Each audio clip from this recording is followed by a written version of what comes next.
48 old money.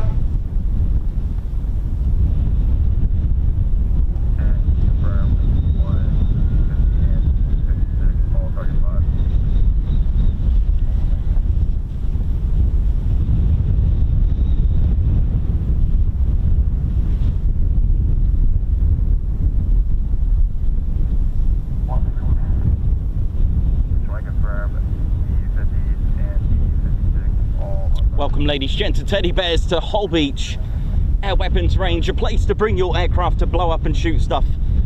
We've got, I believe, F-15s of the 48 fighter wing heading up the range, hopefully with live rounds so we can enjoy at a safe distance, of course. Cockling fleet boats on the edge of the SPA that need to be avoided, hence target come. Calling Cayley Seaport.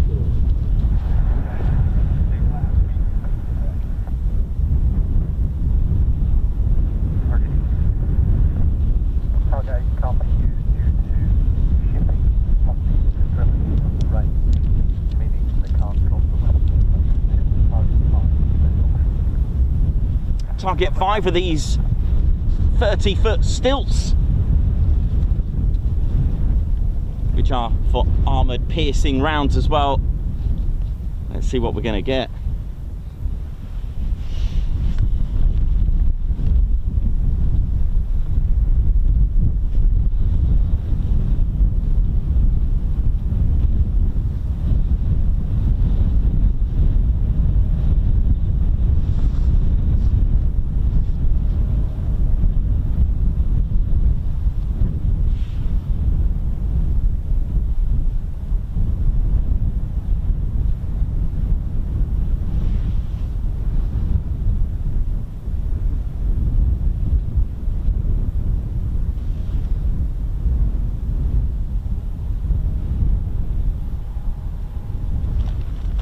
And I are just waiting patiently to spot the aircraft, but I've got it on the target. It's target 5, I believe.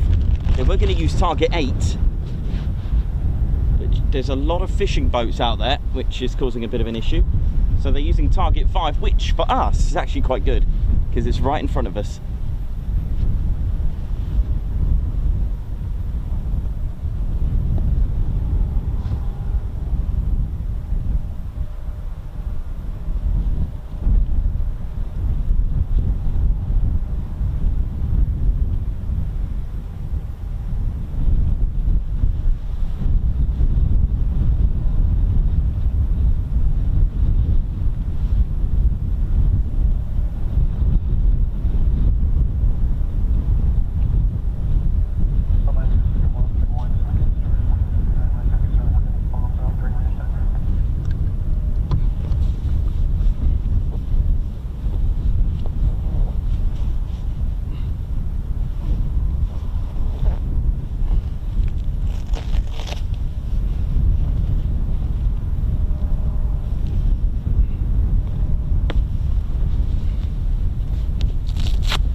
Now they're using JTACs.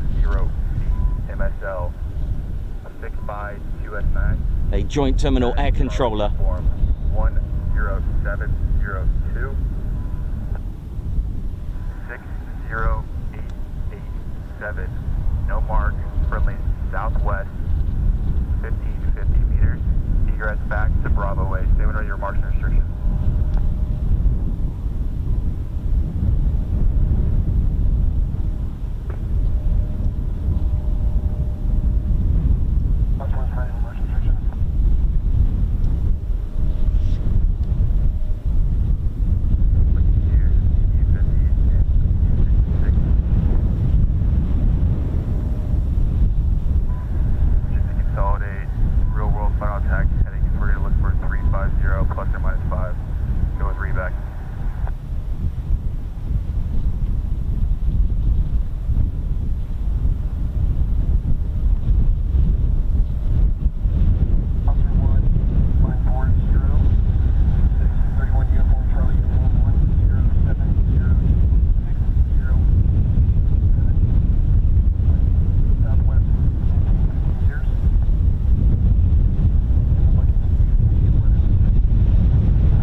channels on here, they're 30-foot elevated.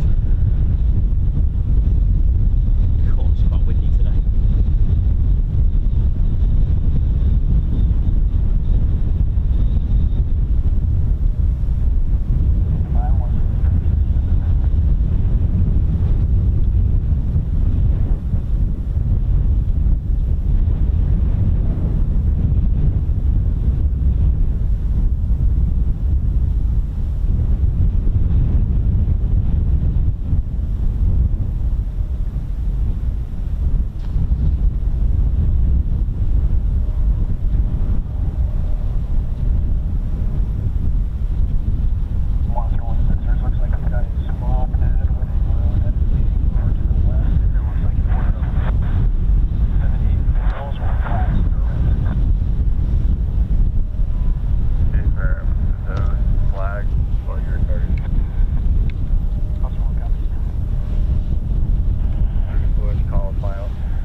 Going in dry.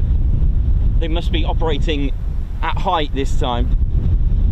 They can go in dry for a few practice strafes, and then when they call out hot, that's when you know it's live rounds.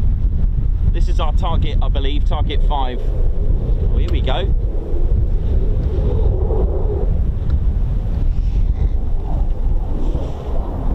F-15's in the wild, here we go.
doing, lady shed steady bear? So if you just joined us, welcome to the Ted Coningsby Channel, live here at Holbeach, a very windy Holbeach Air Weapons Range, a place to bring your aircraft for combat training, a place to bring your aircraft to blow up and shoot stuff. Now we've got final target 5, clear hot, here we go. It's in hot.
Yes!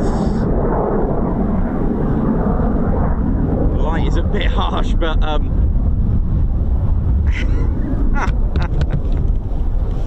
nah, it is.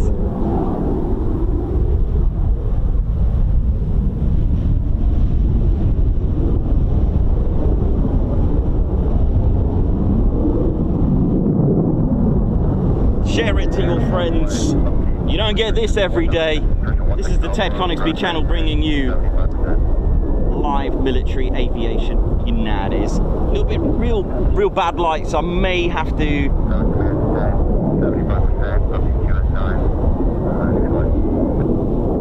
Yeah, I may have to do what I did. Just get a little bit of the those gorgeous, delicious turns. You know it is. Hit the like, that's got to be worth a thumbs up, right? Surely. Chris, hope you're good, mate. Beautiful. That's what I'm talking about.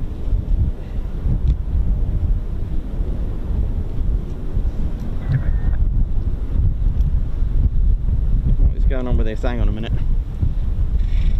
Tripod's having a moment, so let me just see to it. There you go. You happy now, tripod? There you go.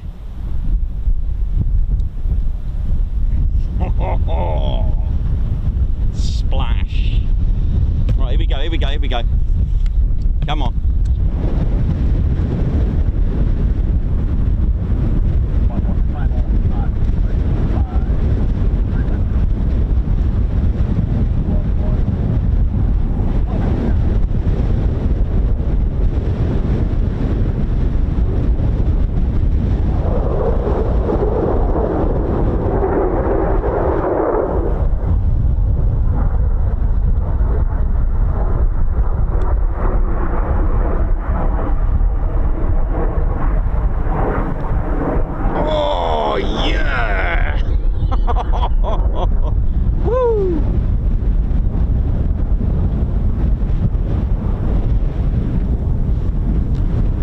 See if I can position myself better. Hang on.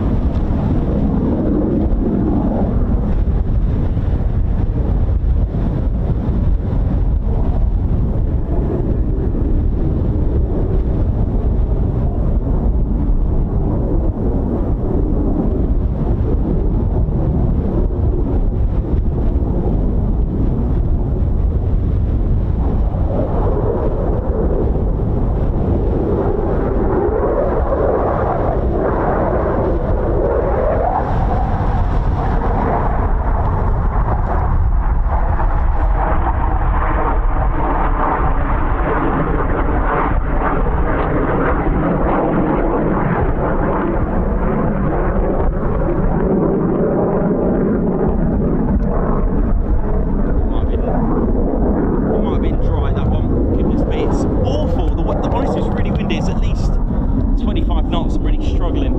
It's pushing me from my right. So as they bank in, it's anyway. I hope you're enjoying it. Anyway, I've got Ted Cam here, so that's good. They may even do a show of force, which wouldn't surprise me.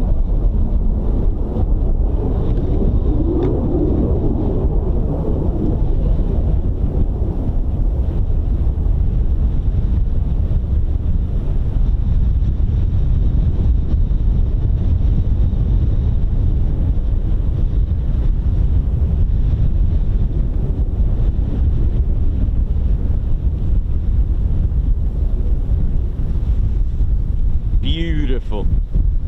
F-15s out in the wild, can't get better than that, really, can you? Or any fighter jet in the wild is always good.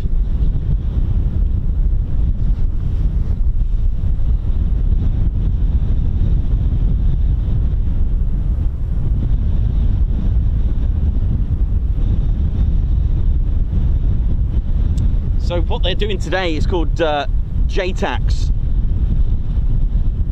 which is Joint Terminal Attack Controller. Oh, here we go. Come on, wind, just calm down. If that wind could just calm down, I might be able to get you some better shots.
So what that does, the joint terminal attack controller basically gives coordinates and the scenarios.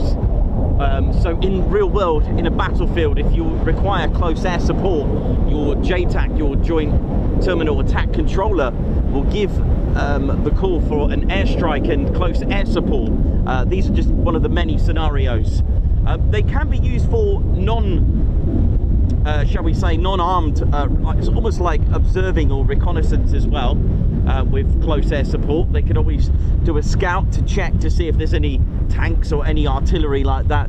But usually, if you need support on the ground through airstrikes, this is what you do. These will get you out of trouble.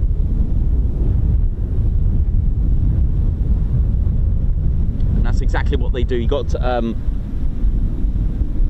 the attack controller on the ground with a radio, communicating with the pilots, giving all the coordinates, and also giving them a battlefield situational mapping, basically, you know, alerting them of where the friendlies are as well, because close air support and you know, of that nature can be extremely dangerous, and especially with friendlies as well. There's tower and quads, you know, they are highly skilled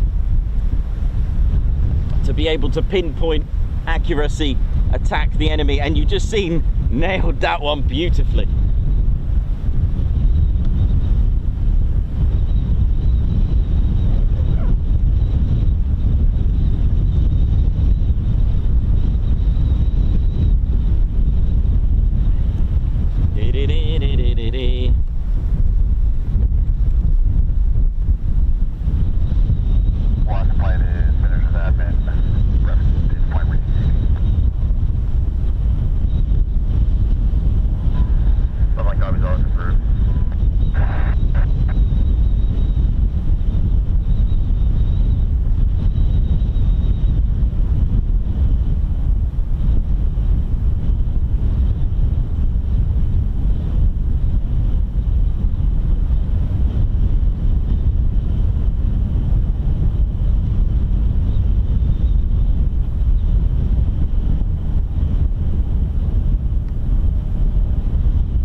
In hot, here we go.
Maybe on the next pass.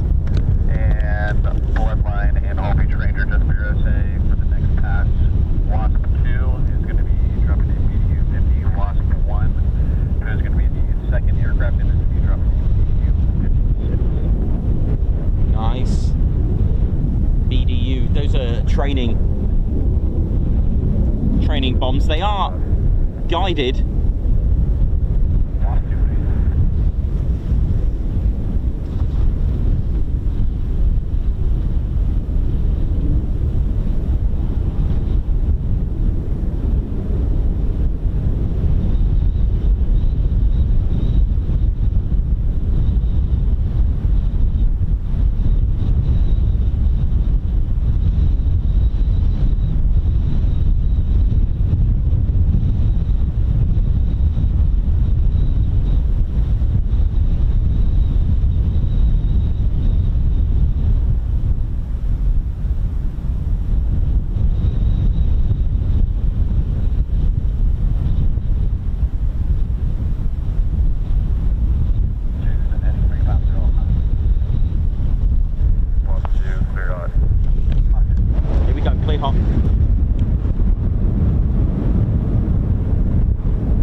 I did my best, didn't I?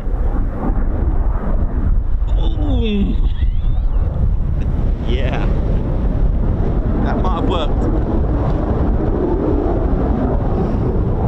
Thank you, Lake and Eve.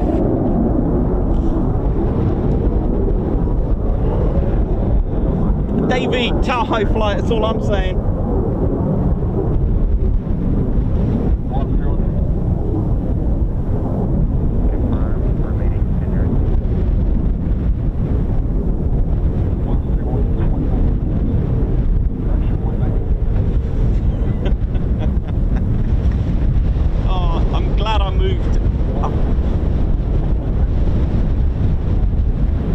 Basically, the wind is blowing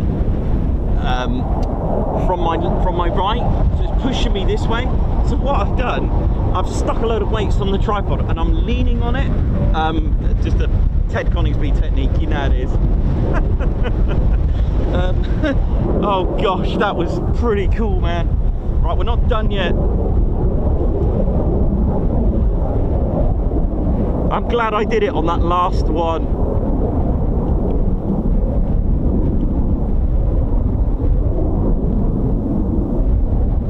Like BDU 560s, I think, and BDU 50, which is basically a training bomb. It's got mimics the weight of the real thing.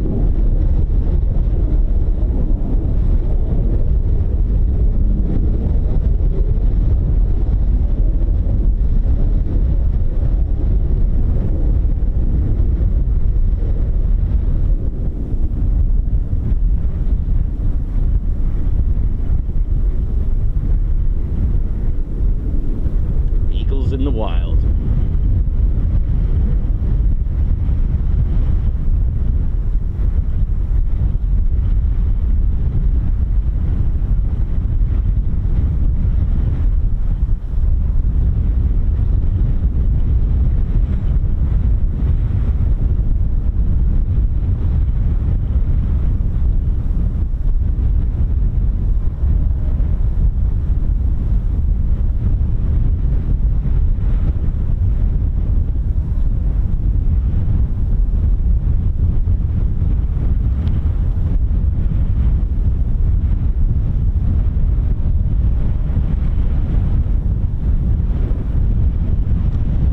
Give me 1 second.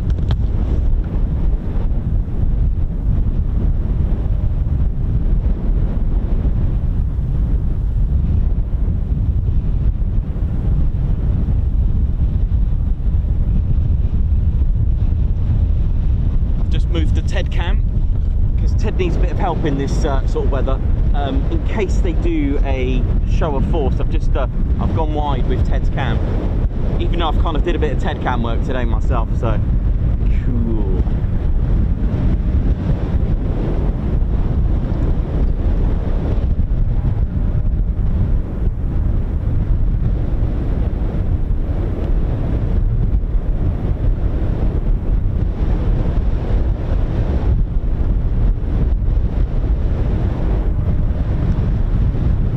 The light is really poor today, so working with what we've got, just adjusting a few things, and the wind, well, I'll deal with the wind in a bit.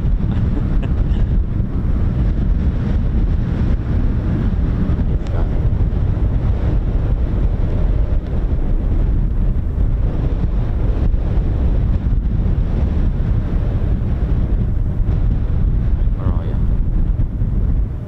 I was looking for a black dot, a silhouette. Right, I think I got it.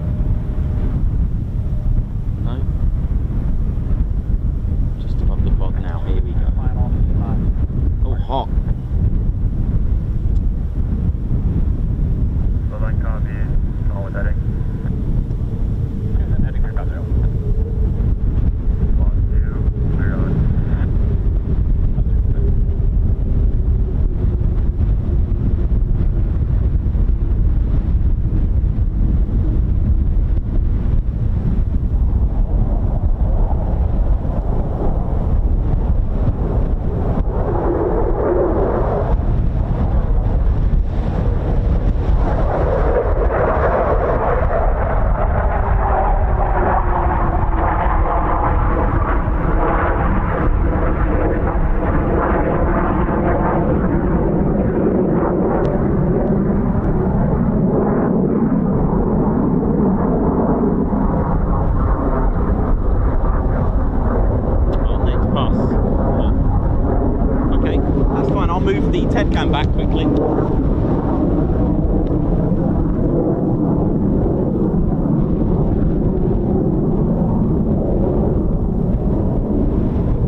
Coningsby Channel with live here at RAF Holbeach Air Weapons Range. We do have blowing up stuff.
Well, welcome to the show, ladies, gents, teddy bears, and ironically, for us, you know, a fate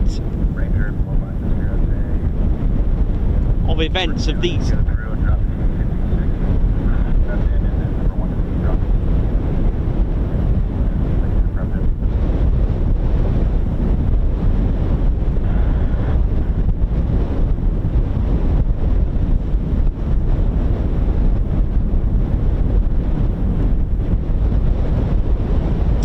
Yeah, chain of events. They were going to use target 8 and all the logistics. There's quite a few fishermen out today in their boats and they can't use target 8. So for us, fortunately, they're using target 5, which is dead ahead, like straight ahead at my 12. So how, you know, ironic is that for us, and luck, you know, a bit of luck for us, because target 8 is still in view, but it's a little bit further away. So this has actually worked out quite nicely for us.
try and do the hardest thing ever, and in this wind as well, it's awful.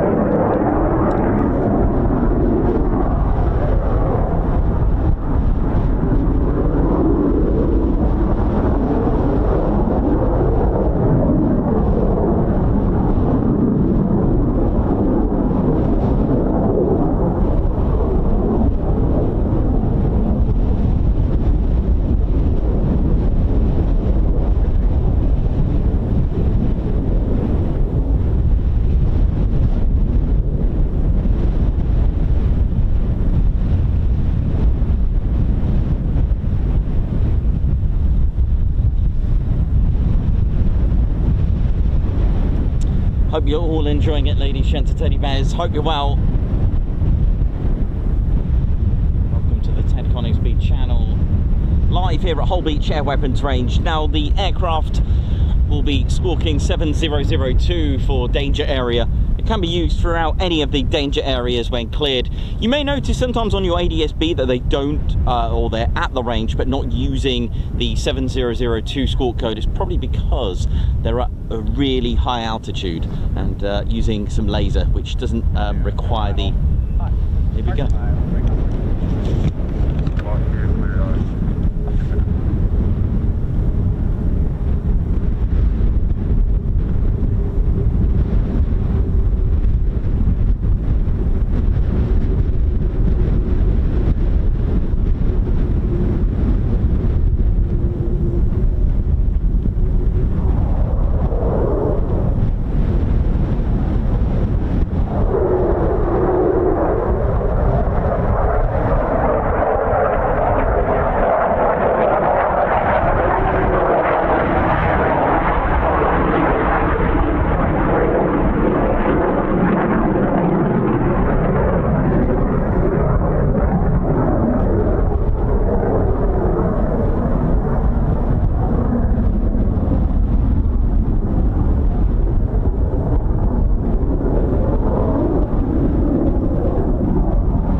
Two F-15s of RAF Lincolnshire 48 fighter wing at its finest. Doing some proper combat training. We may even get some other things as well. You just never know. Just sit back, relax and enjoy.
Coningsby Channel live here at Holbeach Air Weapons Range. If you just joined us, we've got two F-15E Strike Eagles hitting the range with various training bombs. Now they are filled with cement,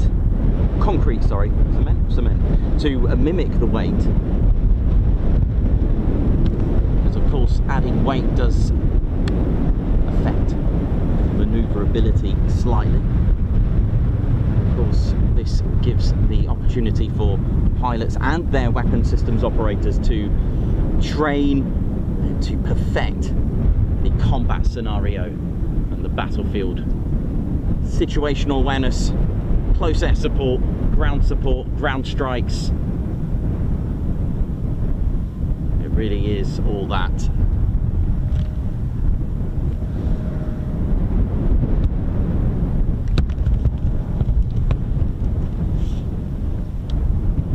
What a start to our Thursday, Ted's special Thursday.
They're checking out, so I'll tell you all about how it all works and who can come here and who cannot, and what you can do, what you cannot do, you know, as pilots, and of course as civilians as well. What I'll explain the viewing process, because of course it is an active air weapons range.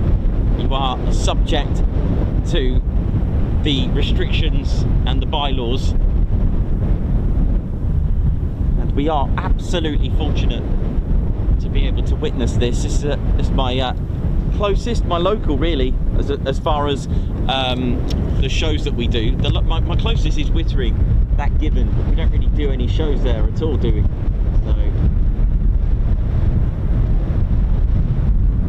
think they're heading back. I don't think they're going to do anything else. Hang on.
so it's looks like that's it from our two-ship. Hoss, believe the call sign was, from the 48 Fighter Wing based at RAF Lakenheath, their USAFE aircraft, along with their JTAC, their Joint Terminal Attack Controller,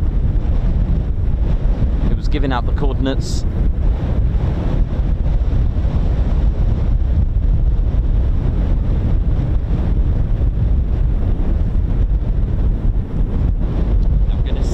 That's it for them until our next movement, I think,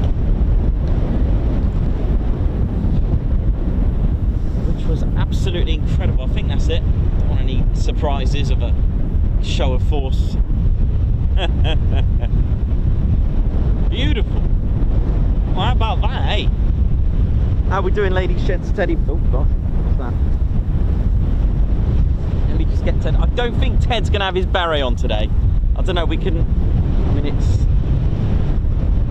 you could try, Teddy. Oh no, where's your oh no, where's Teddy's US flag?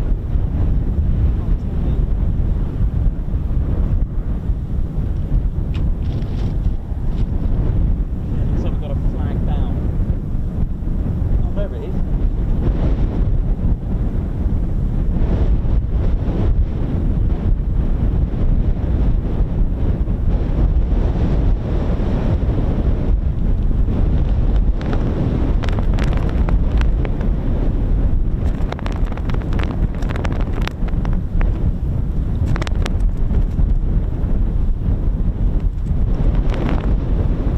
Get in there, mate. Get in while you can, because it's absolutely horrible.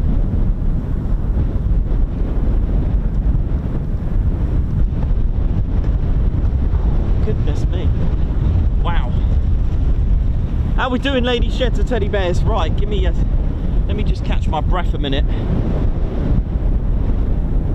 Welcome to the show, ladies, gents, and teddy bears. Right. Wow, that's something. There we go. How we do? Oh yeah, look, it was a bit late when it arrived, but we got it. And of course, congratulations to the Lionesses, by the way. I know it's a bit late, but I got it in the end. I got Claire Bear one as well. She was pestering me to get one. So welcome. I don't know if you can hear me all right, but it's absolutely insanely windy here. Jacket is puffing up. Hey, aerodynamic braking, you know, when we were kids we used to do that. Amazing. So yeah, ladies, gents, teddy bears, my name's Nick Oss. I'm your cameraman, historian and commentator, and we just had two F-15E Strike Eagles of RAF Lakenheath's 48 Fighter Wing. Amazing, really cool. So yeah, so this is an active air weapons range at Holbeach, and there are some things you can and can't do, of course, naturally. So I'll explain a little bit about the aircraft first and what they can do. So they can't just come onto the range. They can't just start using it. All right, it has to either be booked in advance, a bit like phoning up for a hotel. You know, have you got any room for 2 adults? You know, one night and all that. But you can on the hop come in, but you need to check in with various frequencies. You can ask Tower if they, you know, if you can come, you know, if you can use the range. Now, it is subject to, of course, is it in use? Are there aircraft booked in? Maybe they can't just, you know, they'll give them all the details to say, look, it's free in about an hour, whatever. But if you're booked in, that's fine. So when you're outside the frequency to check in, when you're just coming in on a different, like a secondary frequency to communicate with Tower, you can say Holbeach Tower, this is speed 123, checking in, and they'll ask who you are, how many's in your flight, how many POB in each flight.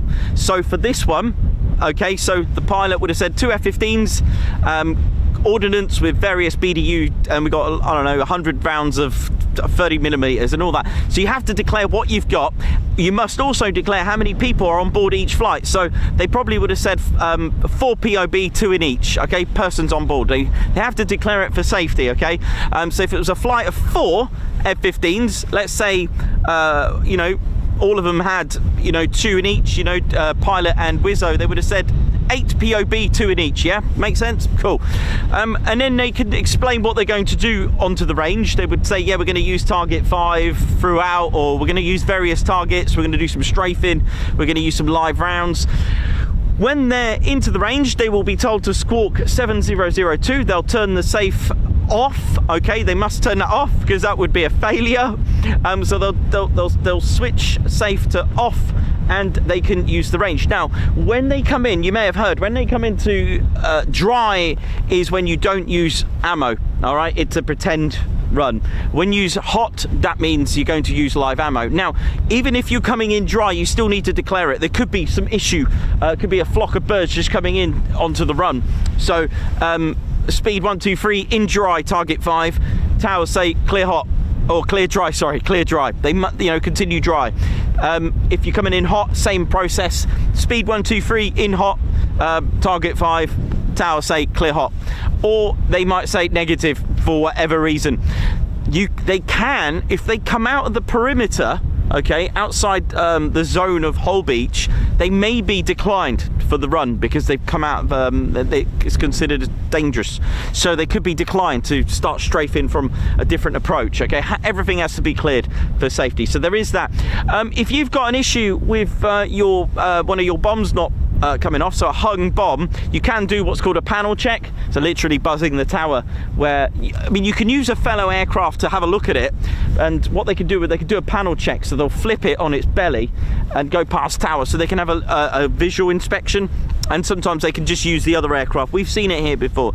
So that's that, and when they're done, they need to switch safety to on. They cannot leave here. They can't actually do anything without communication with tower. They actually cannot do nothing. There's also quads as well, these extra towers, which I'll show you. There's flags, red flags, to let you know that the range is active. Now, we'll come into that. Also at night, they do use the range at night. Okay, good point, you can't see the flags at night, but there is a red light as well to indicate and illuminate the fact that the range is active. Okay, when the range is not active, this is our recommendation. We always say the range is just here, so when you go down to the bank, that's the range. So this level part of the bank, that'll be your limit, because the signs, I'm level with the signs, the warning signs. Do have a look at them. People do tend to ignore signs, but they're there for a reason. They're there for safety, because it is protected by bylaws, and we always recommend don't go on the range on the weekends. We don't recommend it. This is our recommendation. You do what you got to do. You can't drive on there. Please don't use a motorbike on there, or a quad bike or anything on there. Someone did get into trouble with that. There's also unexploded bombs and ordnance as well, and they can kill you. So again, please don't, you know, touch anything, leave it. And it is MOD property, so do not remove it. You are then taking property, which is technically classed as theft. Also, it's very boggy, very marshy, and for me, I wouldn't want to go on there. There are some very hungry mosquitoes out there. They're constantly squawking 7002.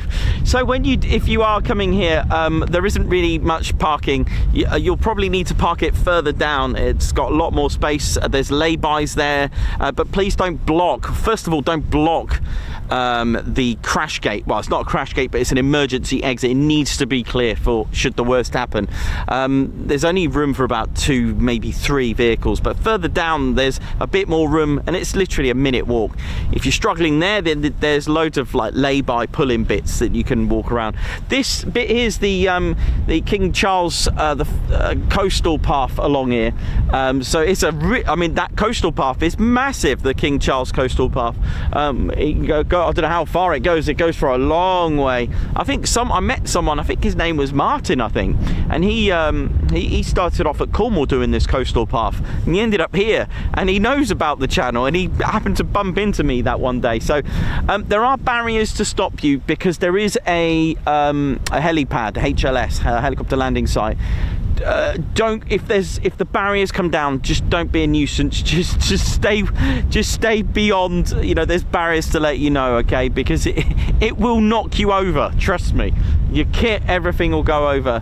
But you know, a lot of people just like to just park up or park further down and just walk up to the corner down there. But I like to, it's my usual spot here. I do like it here. We were lucky though with the, I know, I was going to say with the boats, the fishing boats, we are lucky, but I wouldn't want to be fishing out here, man, seriously.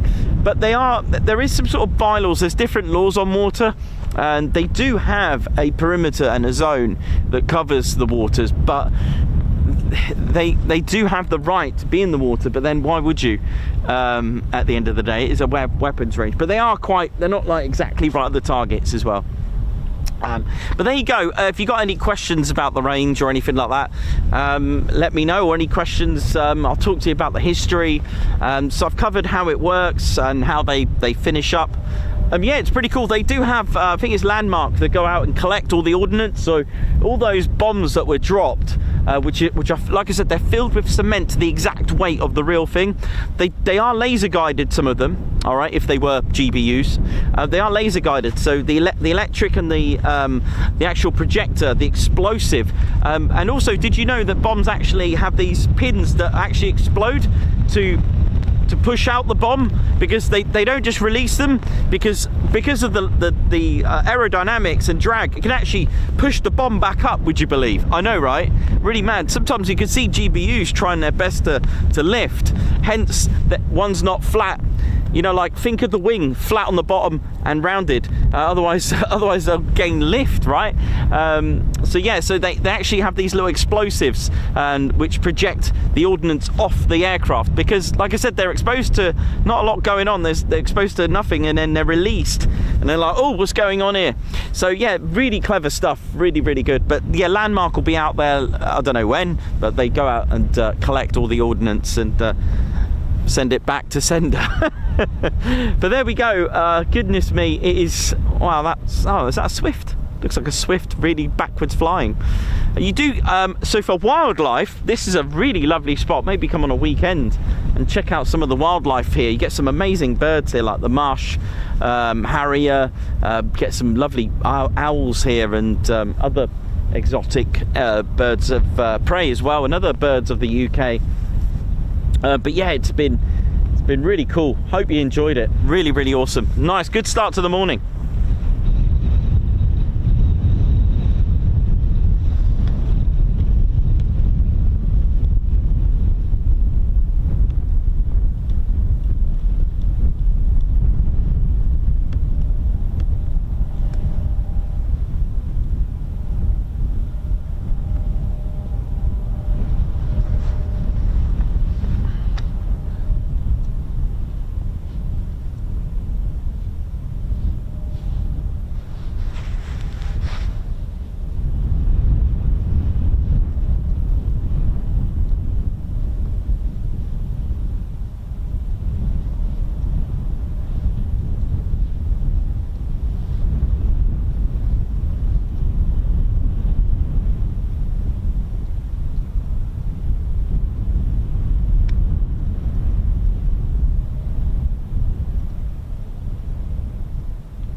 And the other thing as well, just enjoy it. It's such a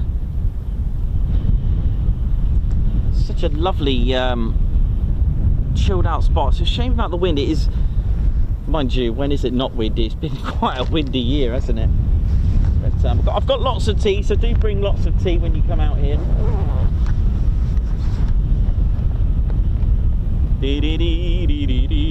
Love it. Right, I'll be right back. I might just, I didn't even get a chance to finish my breakfast. It was quite funny. I got here and I was thinking, I can hear aircraft already, and I was just finishing, you know, my plan was to set up and have breakfast, but set up, F-15s on the case, but there we go. A good start, nice mix for you all to enjoy.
suppose.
Woo!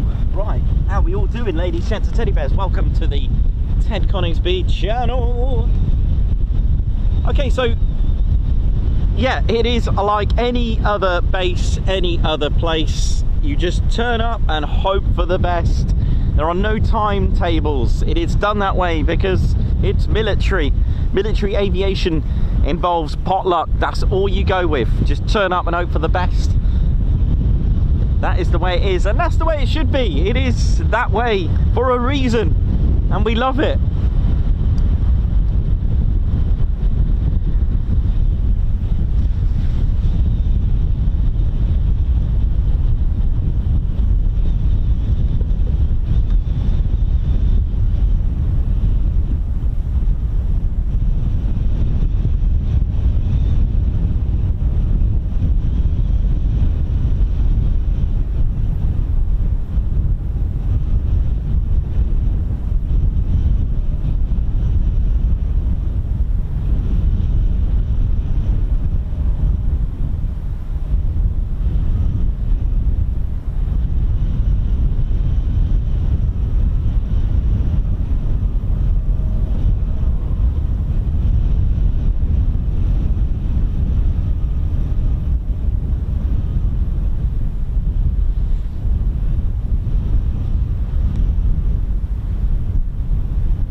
Exactly, it wouldn't be the same, would it, if it was like all timetable, plus it will pose a security issue if you think about that as well. It's done that way, and we love it that way because you just never know what you're going to get. That's the beauty of it.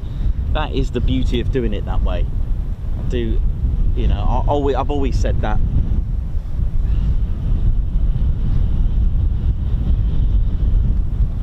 So welcome to Holbeach Air Weapons Range, a place to bring your aircraft to blow up and shoot stuff from fixed wing to rotary to fast jet.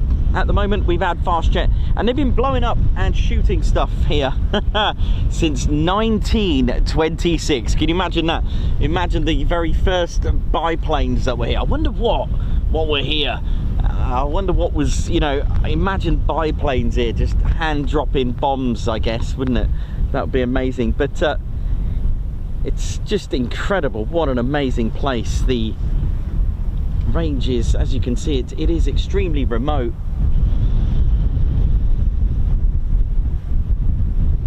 And it is beautiful. I think we've got Denmark over there. So if you're from Denmark and Norway in that direction, out at sea. Oi, oi. And then just creeping over there. So if you go, of course, we've got Hunstanton in that direction. It's a bit hazy, but there's Hunstanton, but just around the corner would be the Netherlands, to give you an idea. This is this area is called the Wash, and it's been, you know, been a range since 1926, ladies and teddy bears. And it was an air gunnery range at first, and it was attached to the established Royal Air Force practice camp at Sutton Bridge, which is just to my right, so just further down from here. I believe it's probably a good place for a lost airfield. So I'll have to have a look at that. A very interesting geographics of where it's located. That would be quite an interesting one to do. I know there's a I think they either had a decoy airfield there, or they've got an ROC post there, bunker there, so maybe it's something for me to have a look at for a potential lost airfield. So I'll have a look at that. But the use of the range began exactly on the 27th of September 1926 with biplanes firing and dropping bombs over this very area, and at the time it was known as Holbeach Air Gunnery and Bombing Range, or colloquially known in the area as just Holbeach Marsh Range, and it is very, very marshy out here. And during the late 50s, with the Royal Air Force Sutton Bridge, not too far away from here. When that was reduced to care and maintenance role, the coastal marshland, the air gunnery range, they did rename it to Royal Air Force Holbeach Bombing Range. And it was later parented with Marham. It used to run under Marham's radar as an air weapons range within the Royal Air Force Strike Command, and it was on the 1st of April 2006 the Defence Estates admin was transferred to the MOD in the section of the Defence Training Estates, that's the DTE East.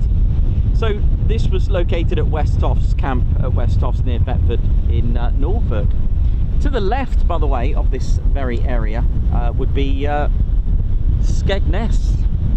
There used to be Wainfleet range as well, but there we go. So the infrastructure of Westhoff's near Thetford in Norfolk is today been renamed to the DIO East. That's Defence Infrastructure Organisation East. The DIO, they're responsible for operational support, planning and building, maintaining and servicing the range itself, the Holbeach Air Weapons Range, the whole of the infrastructure. The Air Range Estate is administered at it's administered at the local level by the DIO Training Safety Officer, the TSO. How are we all doing, crew? How are we all doing, Holbeach crew and TSO? Hope you're all good. They're responsible for the day-to-day delivery of the safe training environment. RAF Air Command, who is the top-level budget holder, control the core Royal Air Force Station and encompasses an area of 716 hectares. So Royal Air Force Air Traffic Control personnel staff the range at the tower to my left, supported by civilian range, and Landmark Solutions take care of collecting the ordnance.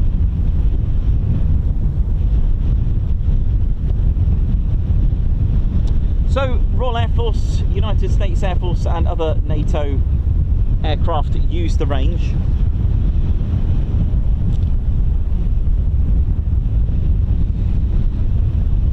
There are what's called quadrants, or quads.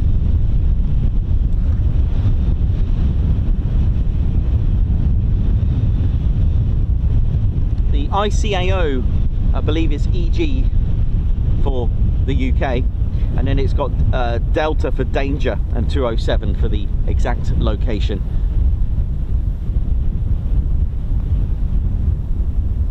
So the danger altitude is 23,000 feet AMSL. So, oh, nice one, Chris has found the photo. Oh, you're joking, that looks tasty.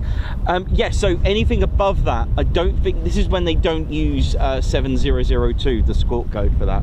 Mate, that is wicked. I'm just gonna have a look at Chris's photo.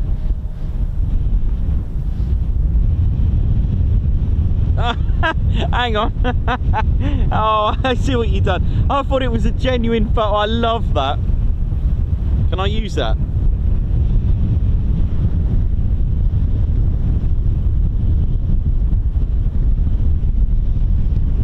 I love that.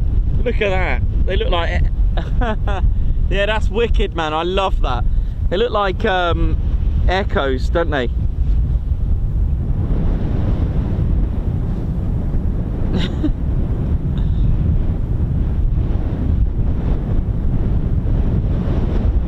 Royal Aircraft Factory SE5s. Nice, nice. I love that. I thought that was brilliant. Gosh, if I do have a time machine, I'll be back here. Can you imagine that? That'd be so cool, having a time machine. Imagine all the Harriers, A10s, Tornadoes using the range. Oh yeah, come on. Jaguars using the range. Let's have it. Yep.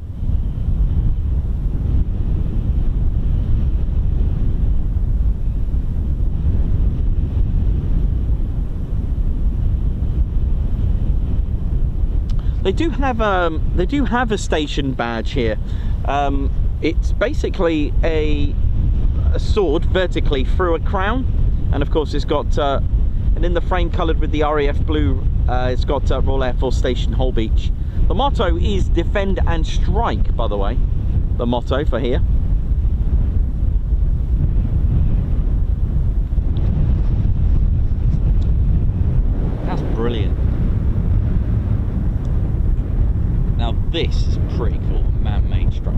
a story to this as well. This is cool. There's the boats that, well, as annoying as it is, and I don't think it posed any issues, but because they were still able to drop the bombs. They originally wanted to drop the ordnance on target 8, but there's a few boats scattered about, and they could only use target 5. Now, call it lucky for us, because it certainly was, because we were able to get a good shot of the bombs being dropped on target 5.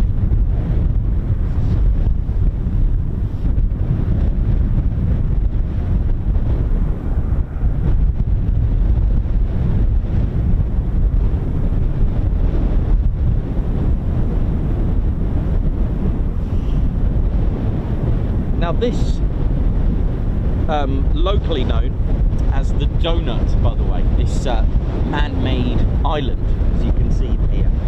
But it's actually called the Outer Trial Bank, and I'll tell you what, have a look at some aerial shots of this, because I know I'm not able to, because I can't fly I'd love to fly the drone over there, but you can't. There are restrictions, of course, naturally.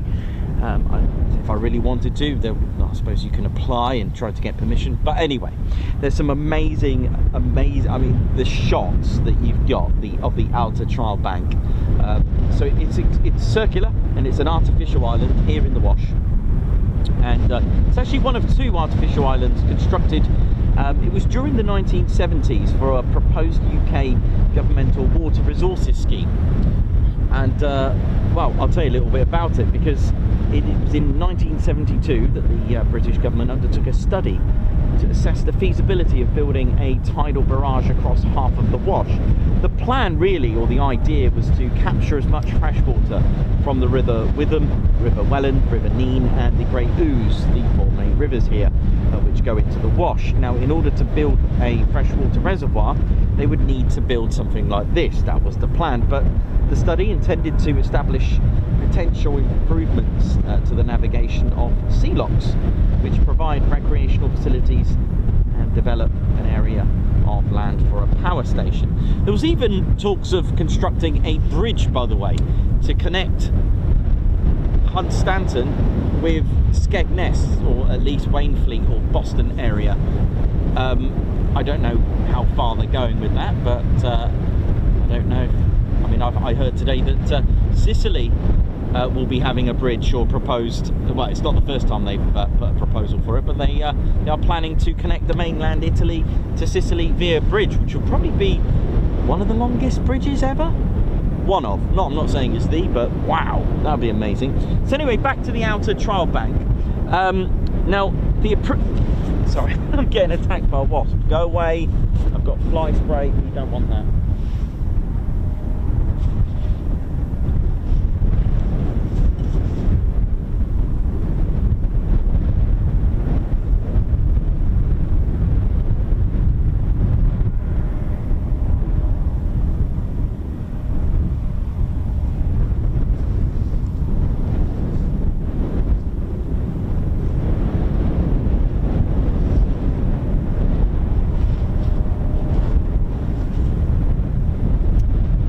So the approval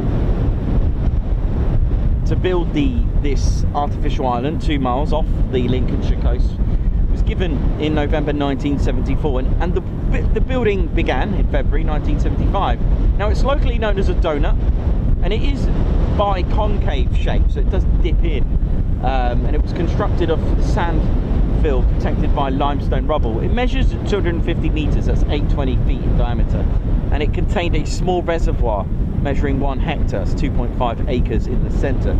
A smaller and cruder trial bank is connected by the causeway on Terrington Marsh, and it was constructed prior to the larger offshore version. But the study that was published in '76 found that the trial alone proved financially unfeasible. In fact, it's cost £3 million, so that wasn't very good. So no worries today, though.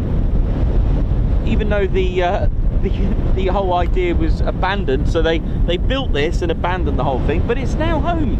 It's made a home to loads of birds. About 3,000 pairs of birds have nested here, and it is basically a nesting ground for seabirds with a national nature reserve. So there you go. Nature took over from a man-made object and made it a home. Isn't that nice? Here's one of the quads. Oi, oi. There's the flag. When you see that, it's danger. Danger. Danger. Right, don't know why I'm doing that, but never mind. Probably to my teenage days of listening to drum and bass, probably. There's also a tidal gauge as well, because you do get some crazy tides which have come up to here, come up to my, basically up to my feet, up to the bank here once. I think it was February time or January. Well, I've got a little members video of showing you the water all the way up here. Tasty samphire, I would have thought, out here. Where's that gauge? I think this is the gauge. I think this is the tidal gauge, I think it is. What's happened here? What's that? You see that? I don't know. Oh, I see. It's a bit of yeah, I don't know what word I'm looking for, but it's a bit of that.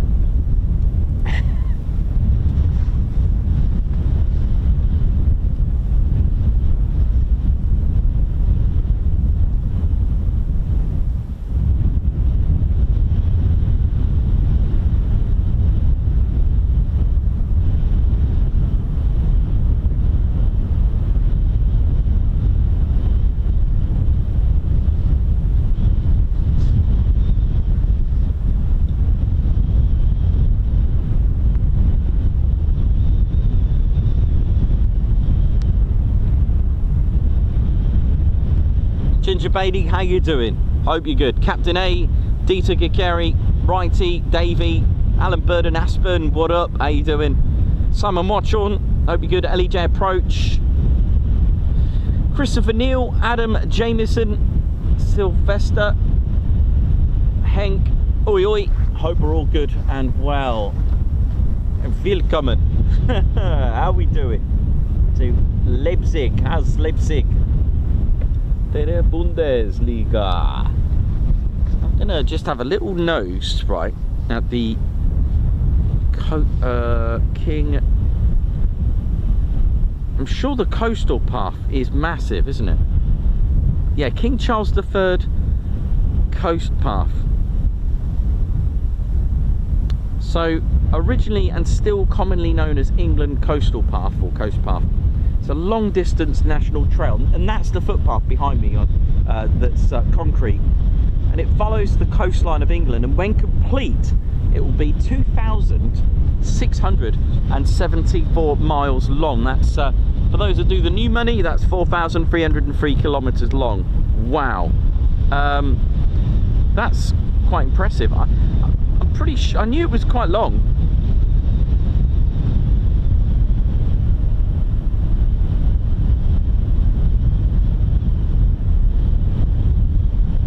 Just trying to have a look at the yeah, I'm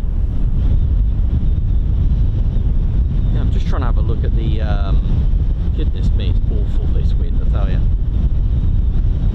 See if I can find a map for you. I mean, you can Google it now if you want to. I'm just gonna have a look at some images of oh yeah, I see it. Wow.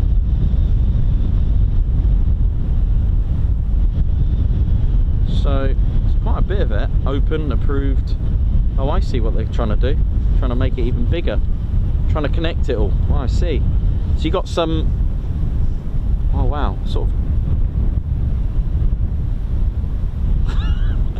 Yeah, yeah, that's the one. Yeah, that's. Yeah, you got it. Yeah, you got it, Chris. That's the one. So yeah, I'm looking at it now. It looks like they're trying to approve the whole of the coastline for Cornwall. And then what is approved, it's I'm just trying to think, you got like Totnes, Dartmouth, Lyme Regis, and there's bits of it sort of like Portland and Weymouth, and then it looks like you got some off the coast of Southampton, and it goes on and on up until Pevensey. It stops for a little bit, then you got loads of it off Dover, works its way up, bit a skirt in the Norfolk coast, here, of course. Now if you followed it where Tower is, it goes right up to, I think it looks like it goes up to Cleethorpes up that end. Then you've got sort of quite a lot of Scarborough, goes past Sunderland, Northumberland, right up to Hadrian's Wall where it starts, or at least the border of Scotland by the look of it. Wow, looks like it does a lot of the coast in Cumbria. Wow, I'm having a look at this. There's a lot of it that's been proposed. Oh, what's this? Approved. Yeah. I knew it was quite substantial.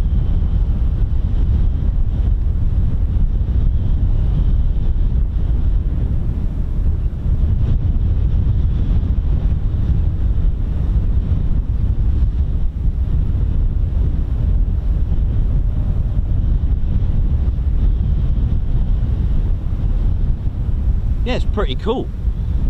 Just having a look at the let me have a look at that map there. So if you carried on, okay, so it goes up to there. Oh, if I use my OS map, it should pop up on there. So I'm just trying to see. So if you carried on,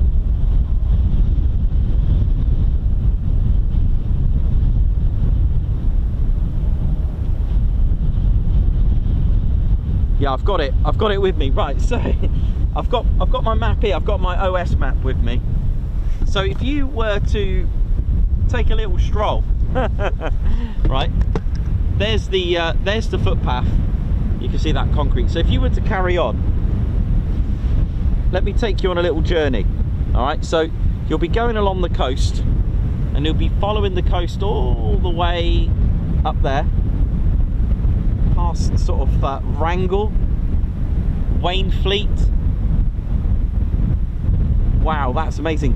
Yep, you can walk to Skegness from here. Inglemells, Chapel St Leonard's, it's still going.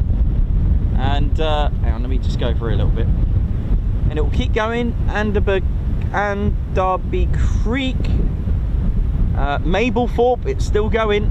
Let's have a look where else. Oh, does it stop there? I think it stops there. There you go.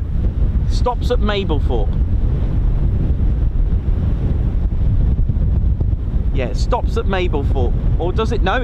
Yes. Yeah, it stops. So it doesn't go as far as Cleethorpes. I got that a bit wrong. It's Mablethorpe. It stops at just after it. It looks like it stops just short of Thedlethorpe, St Helen. There we go. I thought I'll have a look at it using my OS map, which has got it on there. If you were to go the other way, let's follow it the other way. See if there's any of you that know the other routes. So we're going along, la la la la la. We're going along there. We're going along here now. Let's have a look. Right, where does this go? Right, so let's follow it. Right, we're going along. We have a look at King's Lynn. You'll be walking past King's Lynn there now. Hello. And then you'll be going along here. And then Hunstanton. Hello, Hunstanton. How you doing? So you're going along. The footpath is still going. I don't know what it's doing here. It's kind of broken here. Oh, it goes through. Oh, right. It has to go down to Thornham a little bit. Then gets back on the coast at Branchester. Never heard of some of these places, so I'm learning as I go. And then you got Burnham Norton. Then you got the Burnham Overy Staith. And then you got Holcombe. It's going and going. And then you got Wells next to sea. I know that one. Where else is it going? It's going to Blakeney. And then Clay next to the sea. I think it's still going. Still going. Weybourne. Sheringham, Cromer. You can go to Cromer. If you want to walk to Cromer, you can do it. Yeah, keep going. Mundersley. Probably pronounced these wrong, but never mind. Eccles-on-Sea. Sea Palling. Waxham. Goes to Waxham. Oi, oi, Waxham, how you doing? Winterton-on-Sea. Newport. California, you can walk to California. California, California. And then cased it on the sea. You could even walk to Great Yarmouth, ladies, gents, teddy bears. Where's Hemsby? Will it go to Hemsby? I went there the other day. Hopton on Sea goes to Corton. Lowestoft. Lowestoft massive. How you doing? I think that's it. I think we're done. I think we're cooked, fried at Lowestoft. I think that's it, I'm afraid. It doesn't go any further. So you can walk it to Lowestoft or Mablethorpe. Take your pick. There we go. I wonder how many miles that is if you were to walk it. It's one of the targets.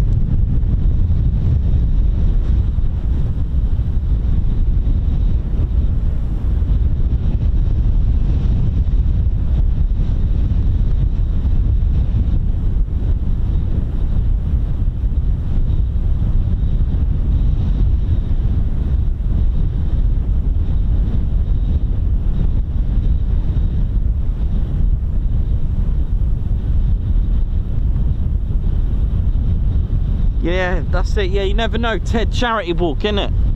That'd be pretty cool. Yeah, so we've got California here, we've got Boston, and we've even got a New York. We've got quite a few. Don't think we got a Texas, but we do have California. What's the other one we've got? Boston, New York. We got that one. That's by Coningsby. Gosh, it's windy. Oh yeah, we've even got Gibraltar as well here.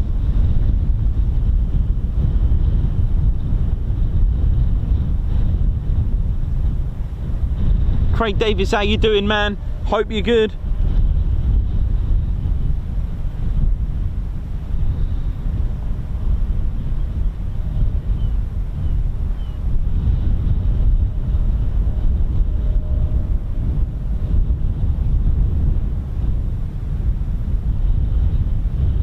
Rob Kennedy, how you doing? Chris Lane, what up? Hope you're good, man.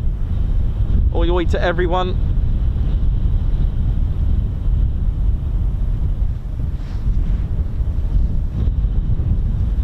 That's pretty interesting, isn't it then? There you go, I can add that to my list. So you can walk it to Mablethorpe from here using the King Charles III coast path. Or you can walk it to, where did I say again? Lowestoft. Did I say that? Did it stop at Lowestoft? You know how it is. Yep, stops at Lowestoft. And doesn't go any further on. Oh, does it? Hang on. No, oh no, no, wait, no, it continues. Hang on. Oh right, I see. It breaks, that's what it is. Yeah. Right. It stops. And what's this? Proposed, partially approved. That was in what? 2004. So is it approved now? Hang on a minute. We've got, looks like the path is gone and then it starts again. Right, hang on, it continues, hang on.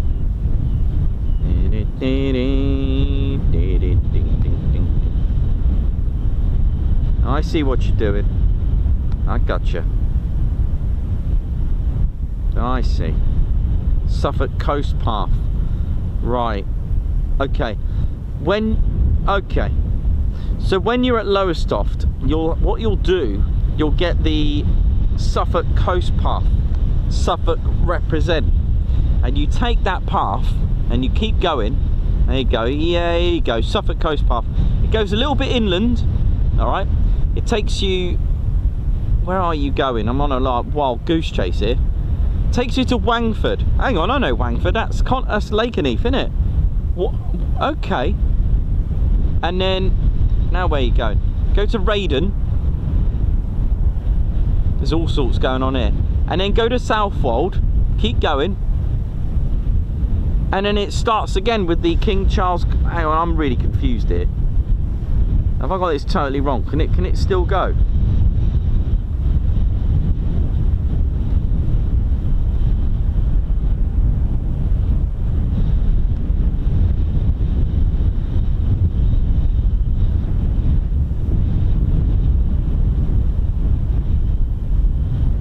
I see what's happened. Right, ladies, gents, teddy bears, I'm getting to the bottom of this. What it is, it goes inland from Lowestoft, right? This is where I lost it, literally. And then, yeah, so it takes you to Wangford, near Lakenheath, and then Raiden, and then Southwold, and the King Charles III coast path continues. Right, I found it. It keeps going, and it kind of links up with the Suffolk coast path, so you can still go if you want. Right, we're going on a journey.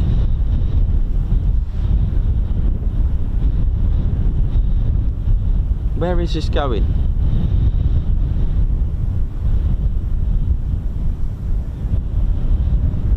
Suffolk coast path. It's still going, man.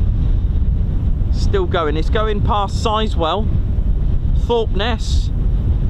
Oh, we're still going. Yeah, King Charles coast path still going. Aldeburgh, probably pronounced that wrong, but there you go. And I think that's it now. I think we're done. Near Orford. Is it Aldeburgh? Aldburgh? Yeah, that's it.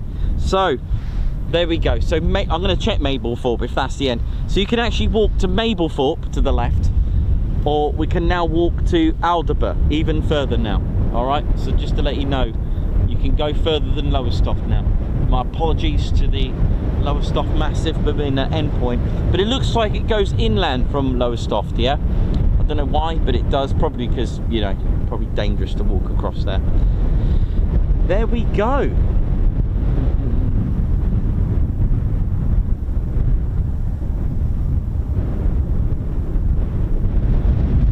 Well, I hope you're enjoying the my little coast path mission.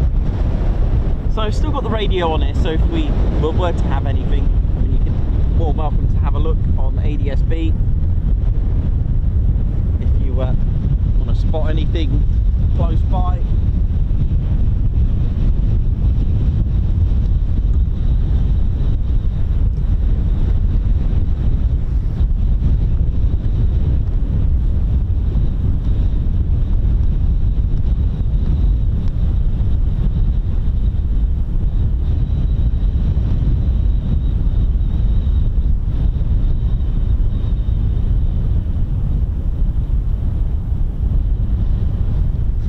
Yeah, welcome to the show, ladies, gents, teddy bears. We've had 2 F-15s so far, which is great, and they were dropping bombs, so that's even better. Let's have a look at some wildlife while we're here, because there are some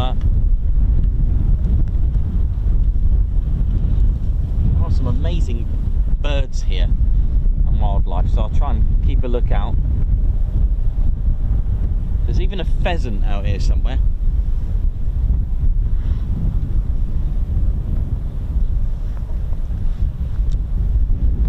There's our boats out there, look.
I'll let you enjoy the fishing boat there now. If I spot anything, I'll let you know. I'm gonna have a look at ADSB, see if there's anything that looks like it. Any Chinooks maybe.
lovely ideas from all of you.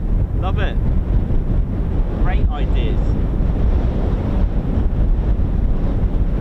Sponsored walk. Yeah, I like that. It's good. It is a good idea. I like that.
fishing going. It's pretty cool, isn't it?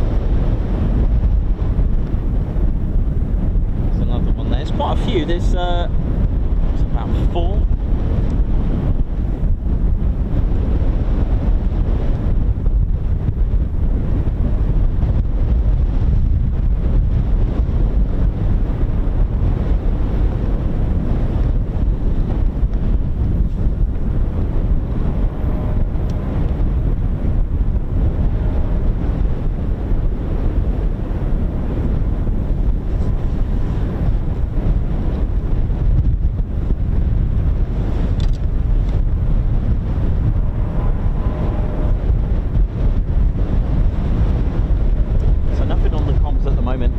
We'll know when something's checking in, as we mentioned.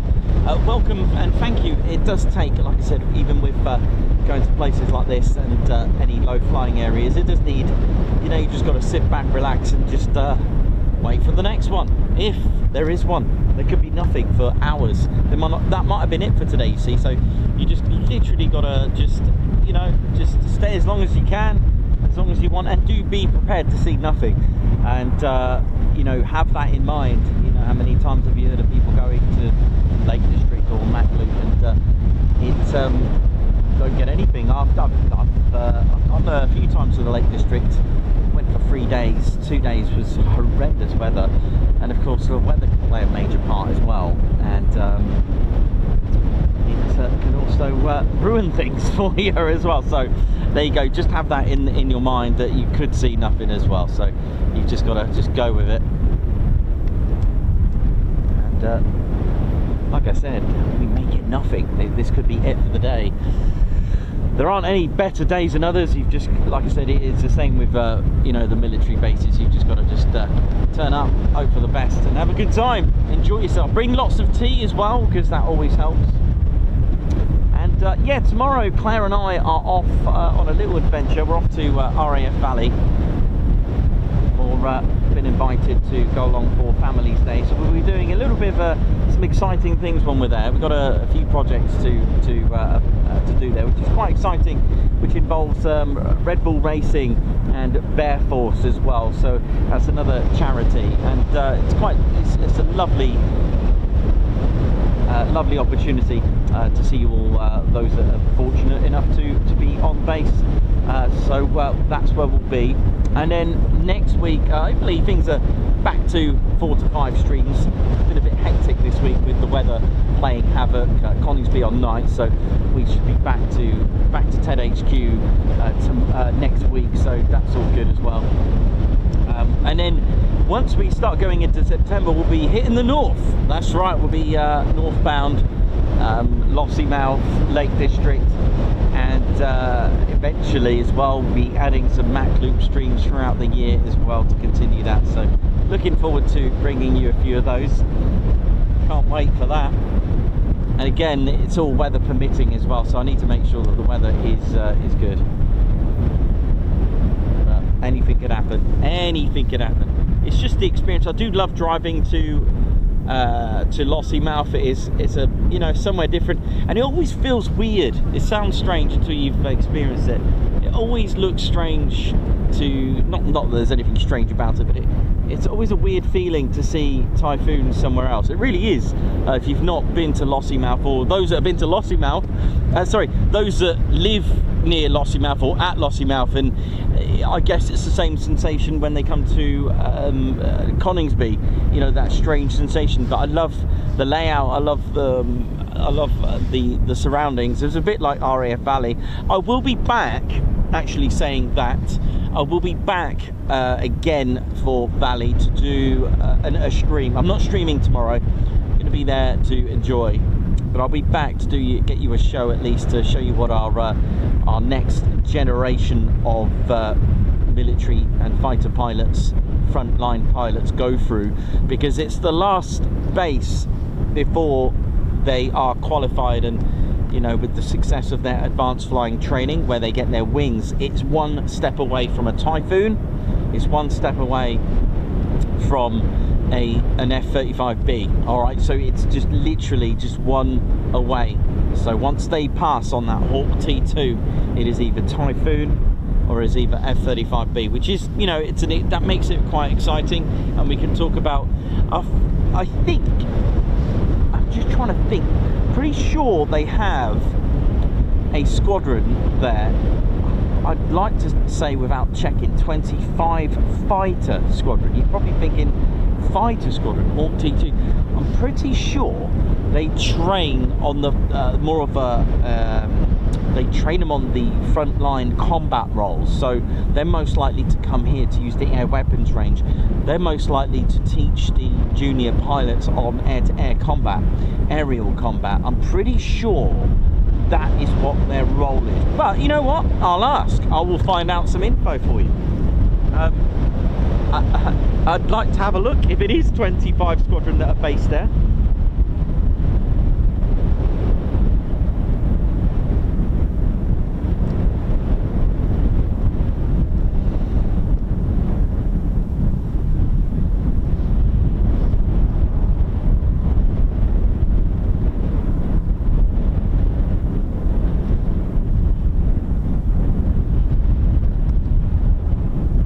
So 25 Squadron, if I remember correctly, they train, of course, and at RAF Valley, it is for both Royal Air Force and Royal Navy, by the way.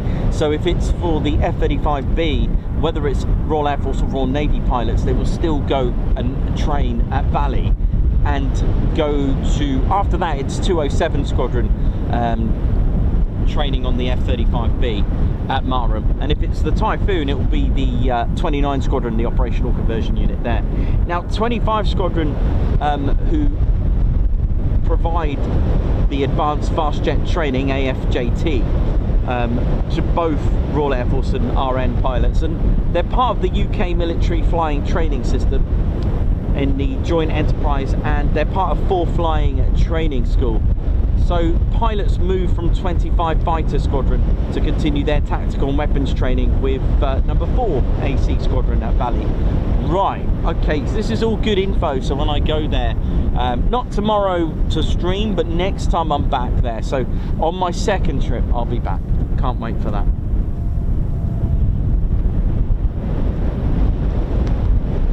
Well remembered there. I had a quick sneaky look. I was like, am I right?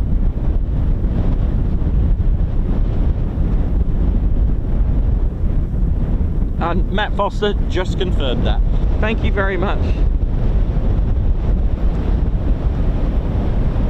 Yeah, so you're looking at Cranwell in the Prefect, then it's RAF Valley to the Texan, and then the Hawk T2.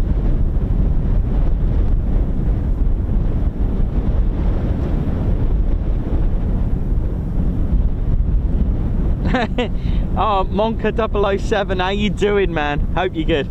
Yep, 4 and 25. I'm getting there. I'm just see, I only go to Valley once a year, and it's just trying to remember and sort of absorb all the information.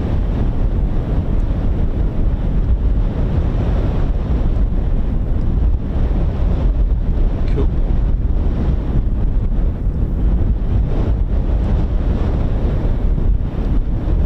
Matt, thank you very much. I will do. Monka, how you doing? Hope you're well. Hope to see you at some point this year as well. Ruben, Margot, we've got T2 Fast. Hi Ted, I saw you at Mildenhall yesterday. Hope you had a good time. It was brilliant.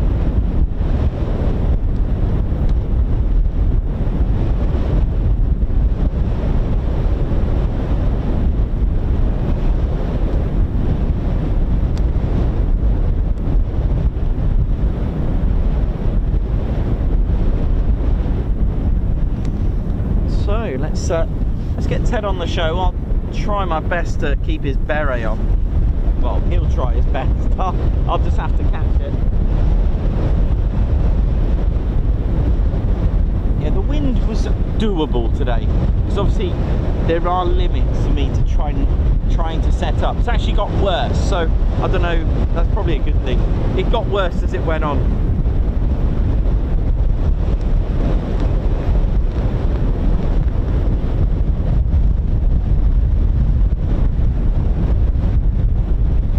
Squadron leader Ted Coningsby. Marnie, how you doing? Happy Thursday, everyone. Guards march. Careful that beret, Ted, because that is literally going on the range.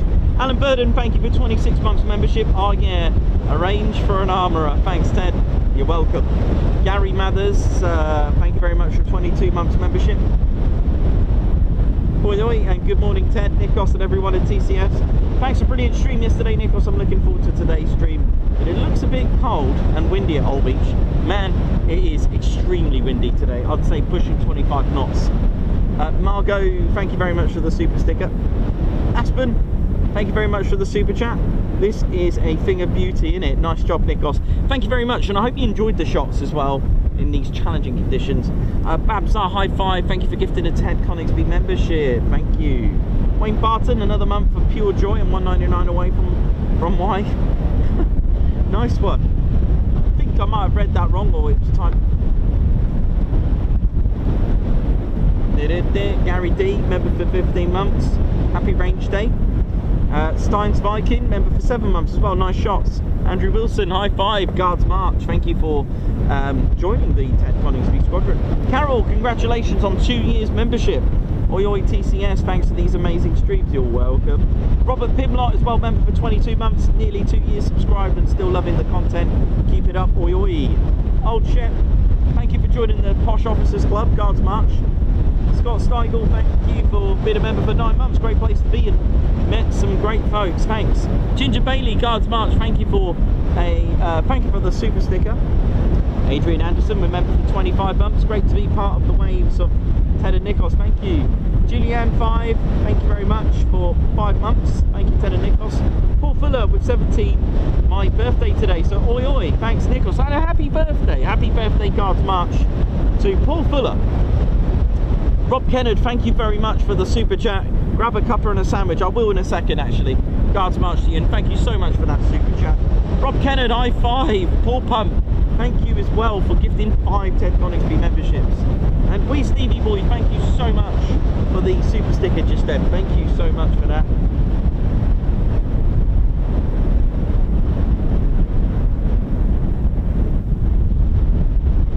And luckily I've just seen this from Susan Bloy, who's put, can we wish Chris Bloy a happy birthday? Happy birthday to Chris Bloy. Sent by Susan.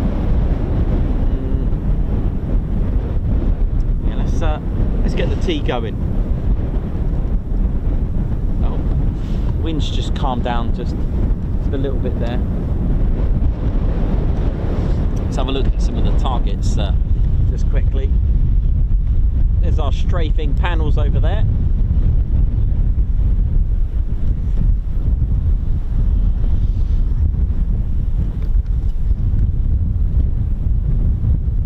Now you can see the strafing panels at different angles. They haven't fallen over, so the one on the right almost flat. It's just at a different angle, so a different challenge for the pilot. And then the other one, what, sort of 45-ish degrees, and the other one a bit of a steeper angle, almost vertical, shall we say, almost. So offering different challenges.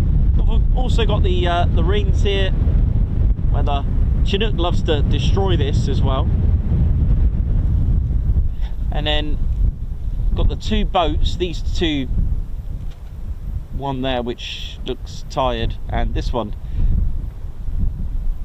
pretty cool. And then these armoured piercing stilts, they're 30 foot tall, these are, by the way.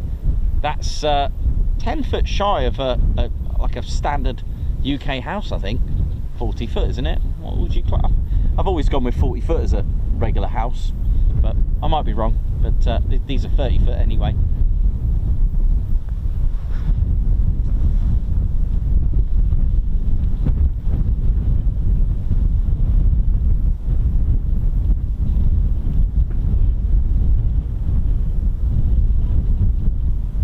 Also got another birthday shout out.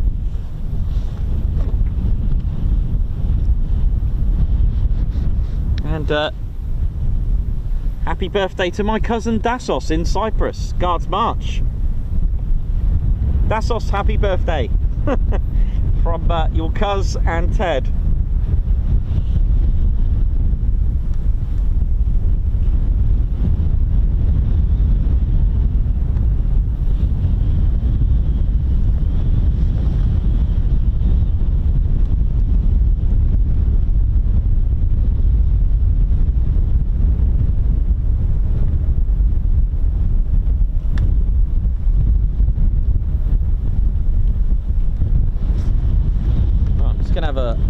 tea.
yeah, there's no way. I have to say, there's no way. If you look at the windsock, just to give you an idea, there's no way that's you know, it's pretty extreme out there. It is bad. When it's at full out, it's 25 knots, so it's certainly I've felt 17 miles per hour and or knots, and nah, sometimes they get that wrong. I think because it's so open out here, it does become a little bit more extreme. But anyway, how are we doing? I hope you're all good. So yeah, these are the strafing panels as well. Now on a clear day, usually we can see all the wind turbines all the way out there. I don't know what else we got here. See if we can see anything.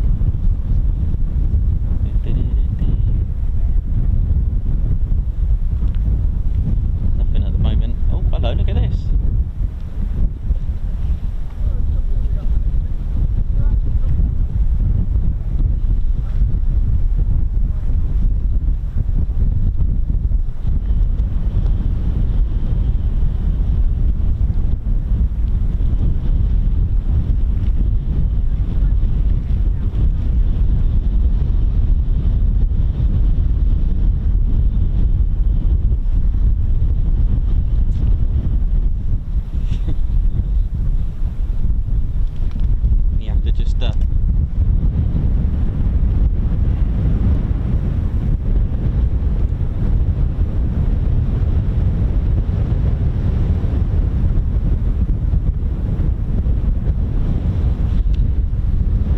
Our red flag to let us know that the range is active.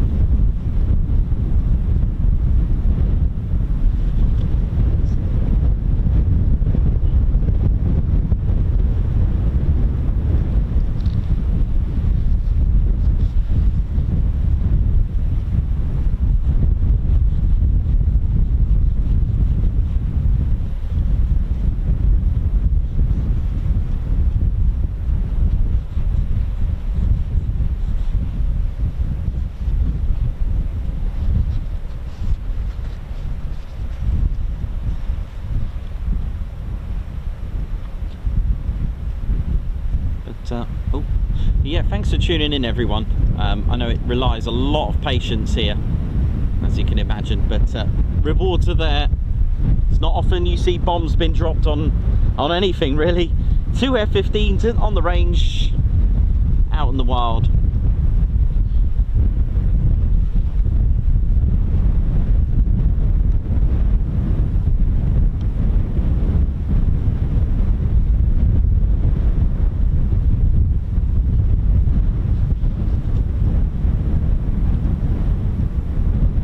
The helipad just over there, just to the left of the windsock, just there, and that's another target there. Actually, I wonder if that's target 8. Actually, I wonder if that's it there. I was worried about that we may not see it. There is another target. Where are you?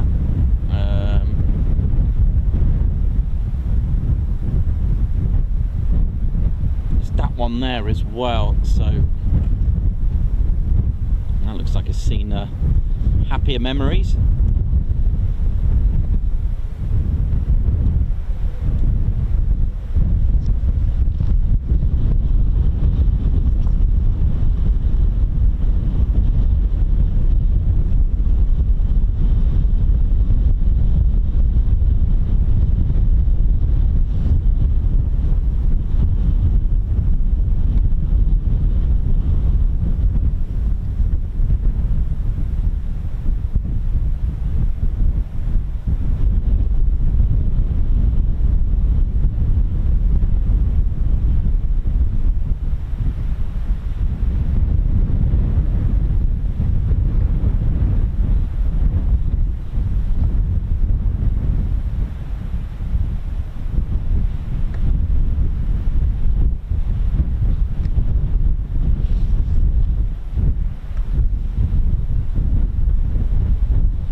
And this is why we call it Mordor. Ah, look at it. In the mines of Mordor.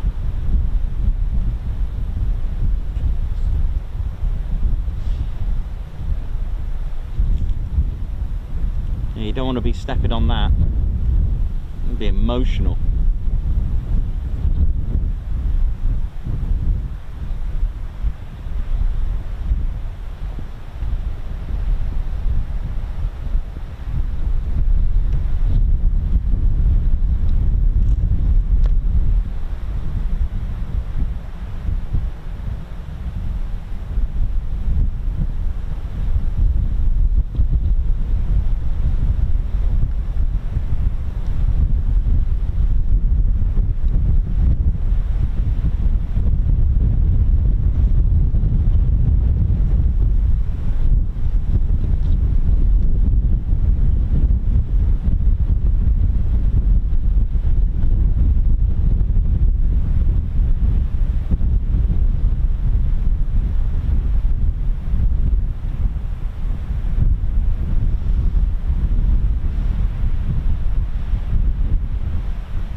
come from? Well, they're there before.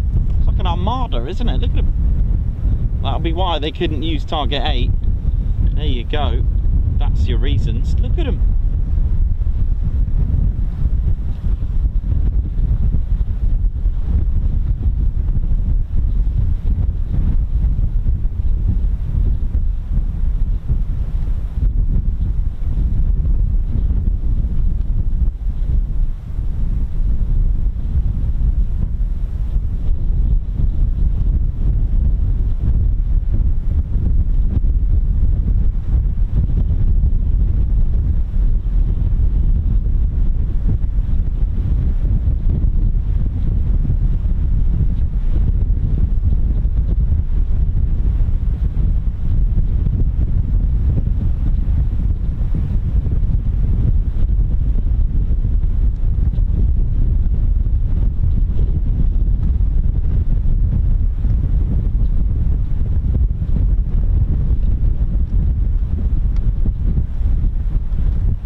Look at them. Pretty cool, isn't it? It's like they're stuck or something. Do you think they're stuck? I mean, the tide does go out quite a bit.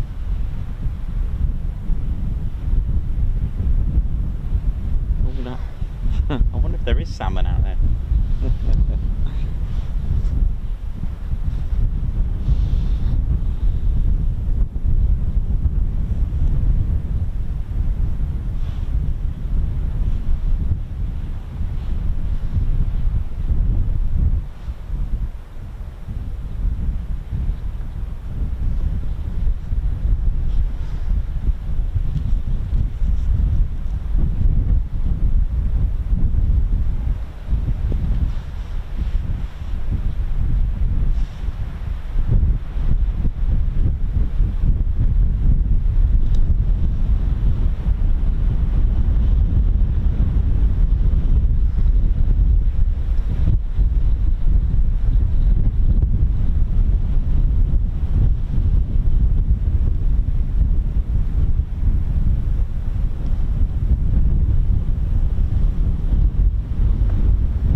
doing, ladies, gents, teddy bears? Hope we're all good, so just staying patient here. Hope we're all well.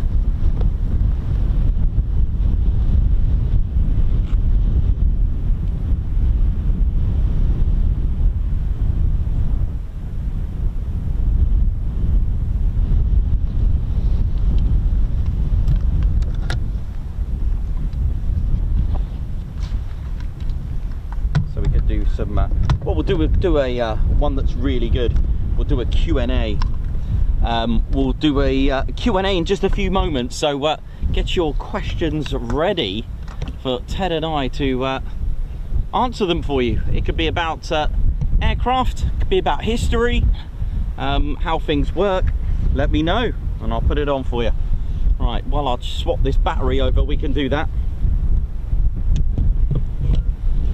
Try not to pull the wrong plug out.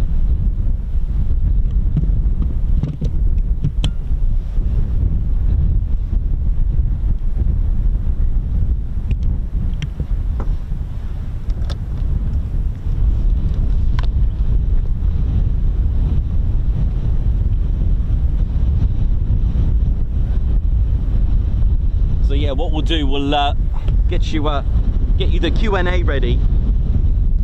How's that? Yeah. So if you've got any questions, we'll do a quick Q&A. Hope we're all good, ladies. Look at the hair. Look at that. That's really going some, isn't it? Yeah, let us know. Oh, it's a bit windy, but it can be a bit warm. Yeah, thanks, Chris. Copy that. Yeah, all good. So let us know if you've got any questions. I'll be on for you. Right, let's have a look. Yeah, Comedy Ted will be on. He'll be back. I haven't got the bears at the moment because it's a bit too windy for them. It's just bad enough just trying to keep Ted's beret on the scene. So there we go. Yeah, let me know if you got any questions, and we'll do a Q&A for about. Yeah, we'll keep going. We'll keep rolling until we hear this radio go off. But I'll, what do you reckon? 20 minutes? Do a quick Q&A. Let me get Ted as well, and we'll see what we can do there. So let me know what you've got. What you got? Throw them at me. Come on. Who's going to start the ball rolling? There's Ted. Look, yeah, my hair is not spiky today because of the wind. It's been destroyed. So let's have a quick look. Richard G. Overnight? I don't think so. I wouldn't have thought so because there's nowhere really to. I don't really know. I'm going to say I don't really know. Probably not wise down there, I would have thought, because that may strike a few sort of alarm bells. So probably not there. I would probably do it somewhere else, further down. I would have thought, not by that crash gate. Captain A question, what is your favourite air show to visit? Oh, air show. Oh, good question. I'll tell you what, I like them all. They all offer different things. So East Kirkby, I love East Kirkby and Old Buckenham. It's got that family feel about it. You know what I mean? It's such a good vibe, and you know, and Riyadh's exciting because I can do a few shows and then go in as well. You know, it's just they all offer different things. So good question, Captain A. I do like it. I don't really have a favourite. I think the vibes are different for each one. They offer just something, you know, something spectacular for each one, and a different feel with different vibe, that kind of thing. So that's the answer to that. Vaina Nikos, is this place that gets high tide? Yes, it does. So the water has come up to here before and filled it all up. In fact, the tower that you can see there is actually on stilts, and it's full of water underneath there.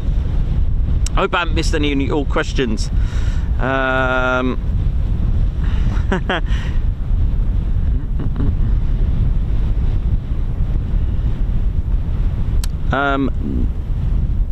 Oldest RAF base.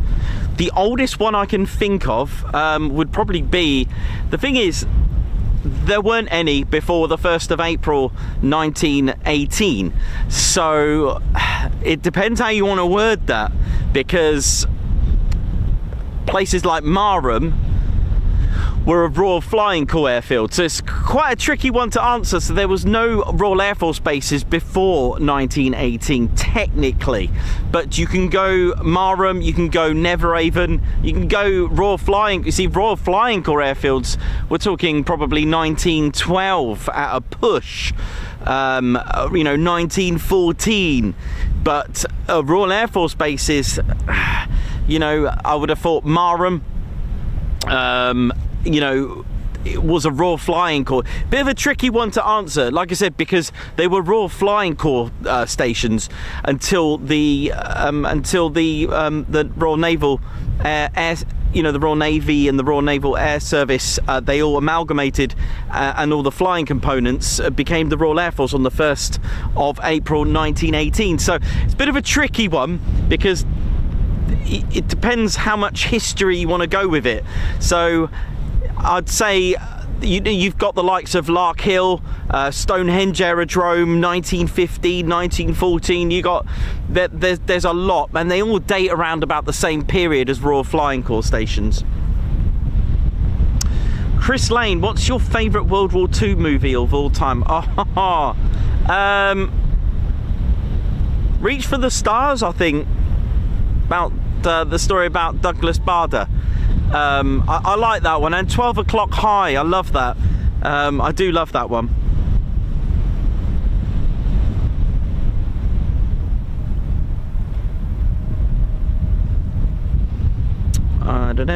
Question.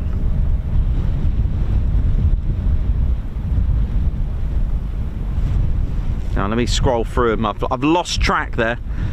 So yeah, it's quite a tricky one to answer that, like I said, because of the fact that, well, you can go early, you can go earlier, you see, because pre-1918 they weren't Royal Air Force stations, but they were Royal Flying Corps. But I suppose you could say it's a bit of a trick one, that, but yeah.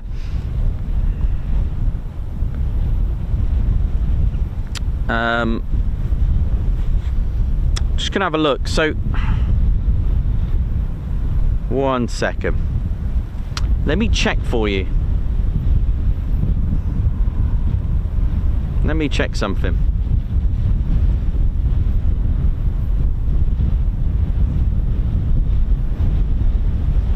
I'm just checking something for you.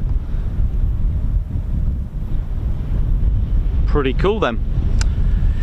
So looking at military aerodromes then, 1909 RAF Norfolk, today's Norfolk, but don't forget it wasn't an RAF base, but as a place, then you could put it as that. Yeah, cool. And in fact, I'm looking at your answers now. I got Moncourt, RAF Norfolk. Yeah, I'll go with that. Although it wasn't an RAF base then, was it, until 1918? But yeah, we'll go with that. Right, I've completely lost track of your questions. I've got the air show.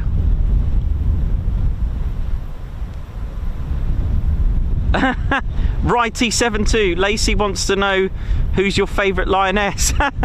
Well, it's this one. Hang on. Will it show on the back?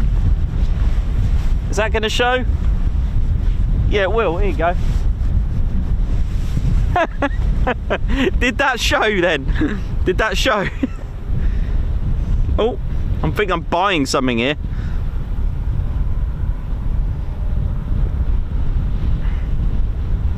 Yeah, you've also got Farnborough.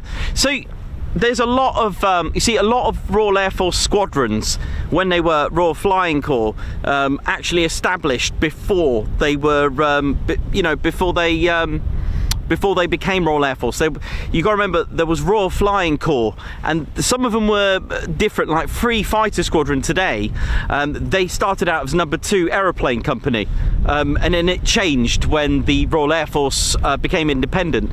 So it's a bit of a, it depends how technical you want to go with that. But yeah, places like Farnborough, places like Lark Hill as well, Lark Hill and Stonehenge Aerodrome, they were in fact, number 3 squadron were formed at Lark Hill near Stonehenge Aerodrome, and this is why they have the Stonehenge monolith, rather than what looks like Roman numerals, number 3. It's actually, if you look at it, it's actually part of Stonehenge. If you look at some of the details on that. RAF Watchfield. There's loads, Cody. There's loads. I need to. There's a lot. Just think, you know, in the peak, let's say 1944, there were about 444 or so Royal Air Force stations and 160 US Army Air Force stations. So I've got quite a lot to do.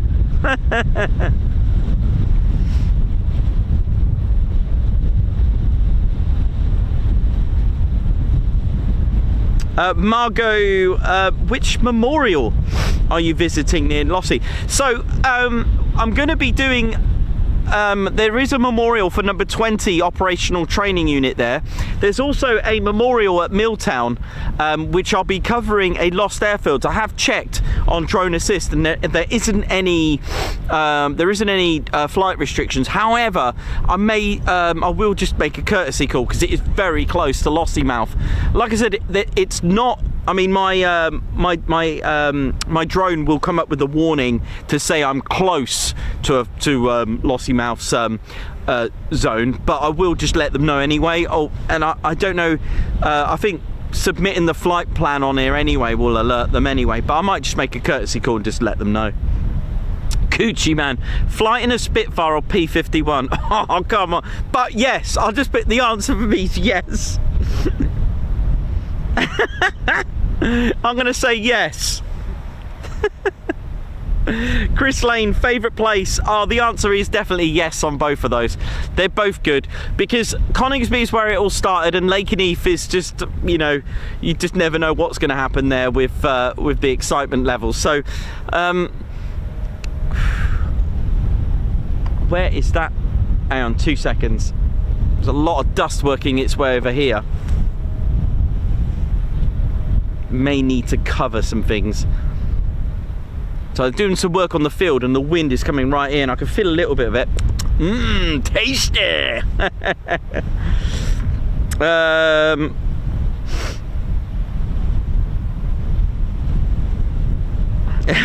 Monka, busiest RAF station, RAF Cottam. Speaking of busiest, the busiest I find is RAF Cranwell. Cranwell is your busiest station. So if you want to start practicing your aviation photography without a break, Cranwell's probably your best bet. Let's have a look.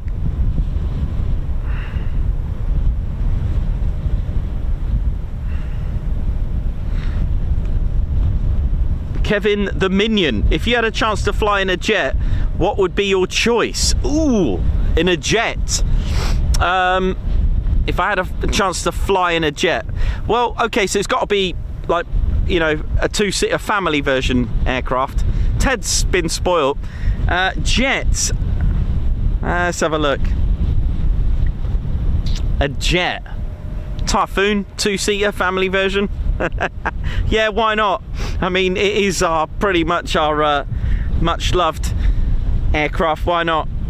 If I had a classic, if I had a World War II aircraft to fly in, oh yeah, you right, buddy? How's it going? If I had a World War II, it would have to be Sally B, I reckon, B-17 or something. Hiya, you right? Good to see you, bud. You alright? You okay? Not seen you in a long time. Yeah, you good? Yeah, thanks. Good, good. Yeah, very good, thank you. Did you get to Riyadh? Yeah, it was great. Yeah, Riyadh was good. Yeah, it was amazing. Much been about?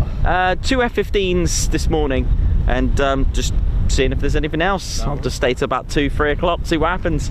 Yeah, you, it's nice but windy. Yeah, I know. It's a bit windy. Thanks, man. Good to see you.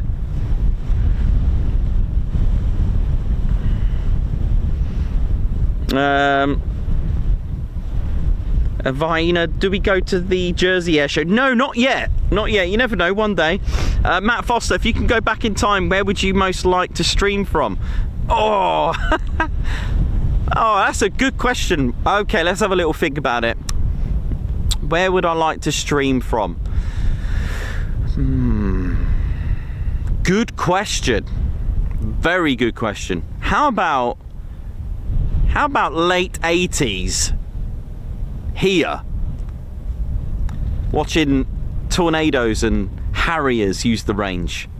Yeah, you know, early 90s, late 80s. What do you reckon? Does that sound good? Ted doesn't mind. And then late 90s, 2000s, maybe some A10s or something. What do you reckon? I probably would. I would love to see that, to be fair. That might be a good one.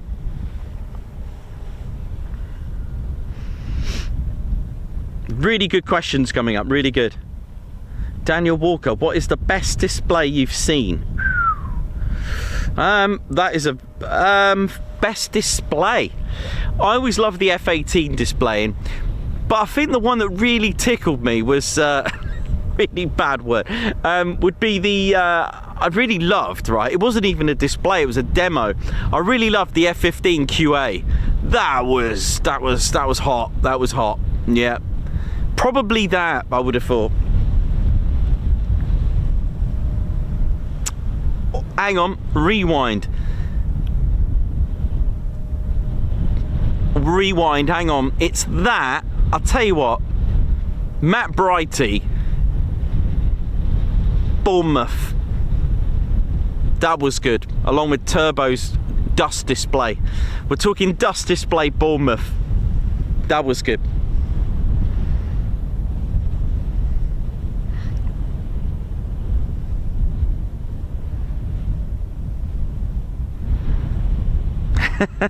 Sam Diplock, does Ted or yourself actually get any sleep? Not really.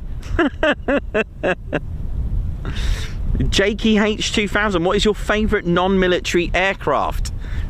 Non-military, gosh, I wouldn't even know what it's called. I wouldn't even know what it's called. I don't know. It's either an Airbus or a Boeing, is it? Probably. I don't know, non-military. I mean, this Boeing 747 isn't a bad shout, is it? It does look great. It's the only one I know, that's why I'm saying it. It's the only one I know, man. I mean, I wouldn't know what any of the others are, man. I'll go with that. I'm going to go with the Boeing 747. It's not a bad shout, is it? Apologies if I've missed your question, just put it on again. I'm doing my best to scroll back.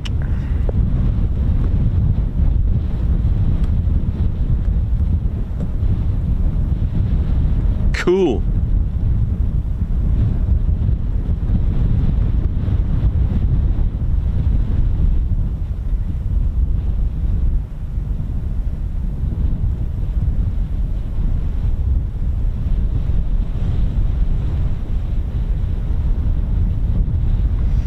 Vienna, is Mackloop similar to Axalp in Switzerland? Well, Mackloop is a low-flying area, so I guess Axalp,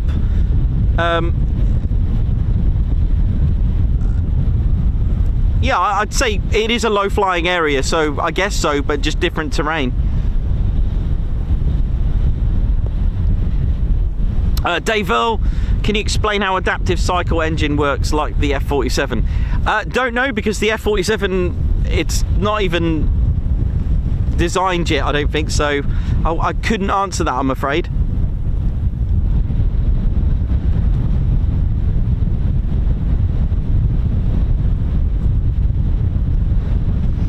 Let's have a look.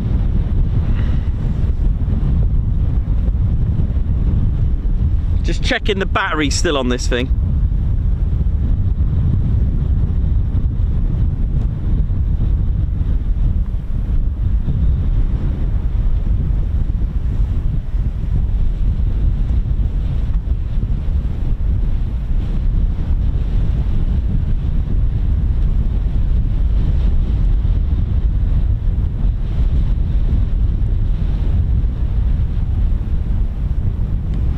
Yeah, I don't really know much about the F-47, I'm afraid, so I can't really answer it too much. I mean, I guess the adaptive, where are you? Is it Dave? Dave that asked that one?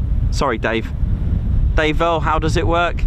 Well, I guess adaptive cycle, just basically on a optimized on a standard flight, on a standard aircraft or standard fighter, I suppose it's basically aligned to just configure itself to a type of flight, whereas the adaptive one you're talking about is able to adapt itself through different conditions. So subsonic, transonic, I guess it adjusts all the I think obviously it's like our car's ECU.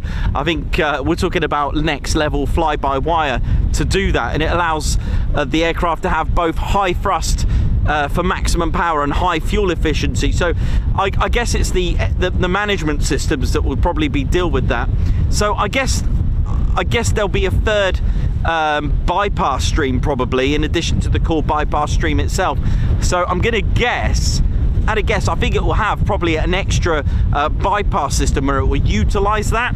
So my only guess is it will have to have a very, very small bypass, I reckon, for that, or something like maybe 0.3 to 1 possibly. I mean, I'm talking about an aircraft I have no idea what it looks like, but the whole point is what Dave's saying. It's got the ability to swap between high thrust and high efficiency modes, so it's able to pick in and out. But it may be something for me to learn. How about that then, eh? That might be a good idea.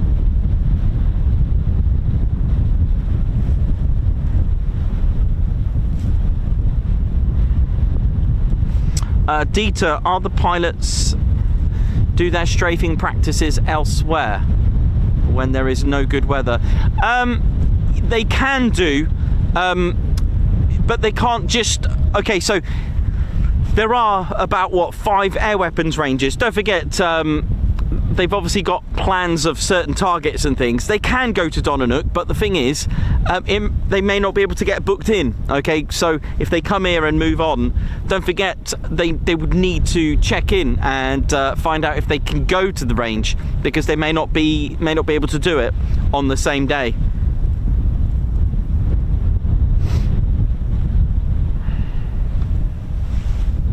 Now let me just pop that there, Teddy. Right, I'm just going to have a quick check of the battery, make sure that's all good in there.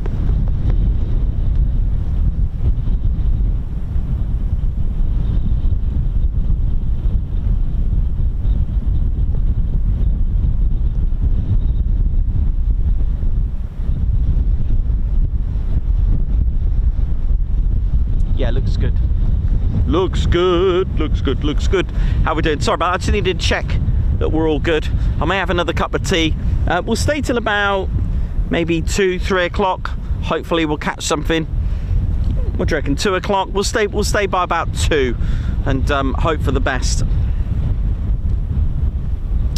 Right, let's have a look, see what else we got. SE Aviation, no, we're not doing Eastbourne this year. Chris Lane Dream Air Show to attend. Well, not really sure, but I'd probably like to see the Blue Angels, so wherever they are I'd like to go and see, and the Thunderbirds as well. They're cool. Synchrotones, Top Gun 1 or Top Gun 2? Oh, both. I love them both. I'll put them, usually watch them back to back. Dave Earl, what was the first squadron to fly into battle? World War One. That'll be Royal Flying Corps, of course, because it was World War One. It'll be number 1 squadron, who at least flew into battle that formed in 1912. That one. It was number 1, the Air Battalion, number 1, and they were, of course, flying biplanes. But the very first sort of interaction, don't forget, would have been reconnaissance of biplanes during World War One. And the evolution of military combat flying biplanes. So you've got, you know, probably got the army on the ground, never seen anything flying in their life, not even knowing if it's, you know, friend or foe.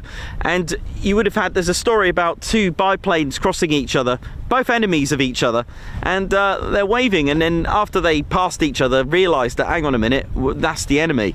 Of course, you could use that for both, yeah? And next time they met, one of them had a pistol and started shooting at the other pilot, at the other plane. So you know, then they started to make sure that the pilots had a gun, and then they thought about actually mounting guns onto biplanes. Then they, you know, so on and so on. How amazing is that? The evolution. It just took, you know, 1909, what was it, the Wright brothers, 1906, 1909, and then you got Handley Page that was inspired by this. I mean, he was awesome. He was top of his class, and he was inspired by the Wright brothers and made his own aircraft factory and started to develop. He was top of his class. I think he had, I think he liked his motorbikes as well, actually. He was a top engineer. And the Wright brothers at the time were making biplanes with engines on the back, and the problem with them, when there was you know, any crash landings, used to result in the pilots losing their life, not because of the impact, but because of the engines crushing them. So Handley Page decided to put engines on the front, and so on and so on. But isn't that amazing how you think about evolution? You know, 2 reconnaissance biplanes, and then suddenly thought, hang on, that's the enemy, I'm going to get him, I'm going to put a gun on my plane, you know, and so on and so on. And they started mount guns, and they started to drop bombs, and we got an air weapons range here, 1926 when it opened. It's quite fascinating, just these little things, how things evolve. I hope you're enjoying the Q&A.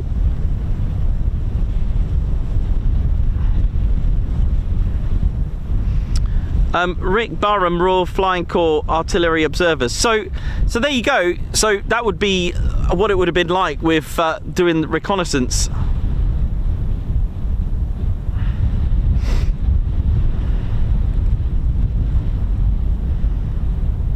If you could go anywhere in the world World War II related, where would you go? Sorry for posting a few times. Well, it's a good question. Nikos and Ted's excellent adventures in the Tedmobile travels back in time. Not sure. Really not sure, because I don't know if I want to experience it in some ways. You know, it's a bit scary. But if I could go in World War II,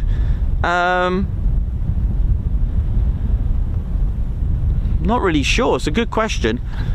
It's a good, very good question. I suppose doing lost airfields, my mind does go wild a little bit.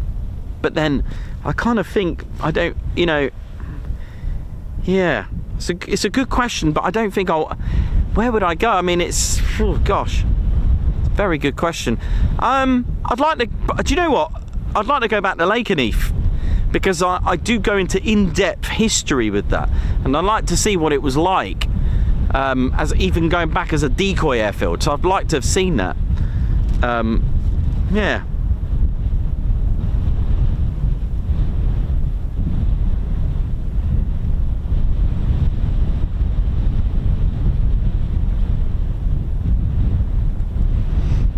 Chris, oh right, not during that time, I mean now to visit.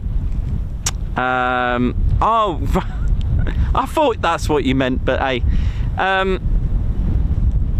Oh gosh, good question. World War II related.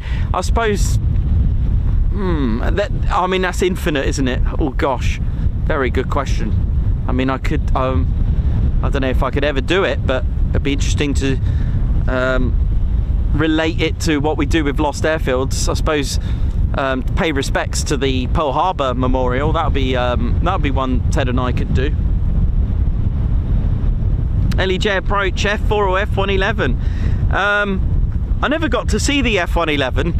The F4 I've seen, so I'd like to go and see the F111. I've never seen the F111. Samuel Barrow, have you ever filmed commercial airplanes? As a show, no, but we've had a TUI aircraft arrive at Bryce Norton once on the show. That was an interesting one.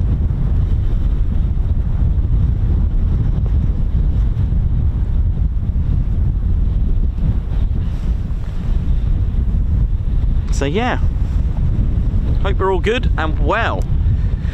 Right, let's have a look. Hope you enjoyed that. A little bit of Q&A. Having a quick look. Oh yeah, there it is. Sorry, just something come out of my pocket. Don't want that going onto the range, do we? But yeah, I hope you enjoyed that. Bit of fun, isn't it? 15 wing, how you doing?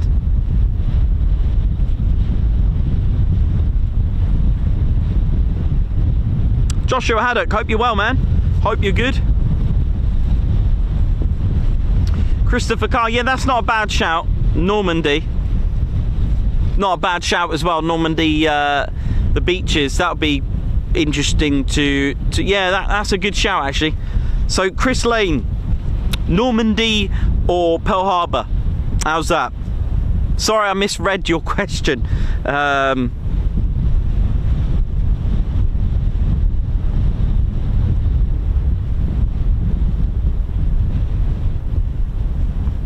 Let's have a look. What aircraft?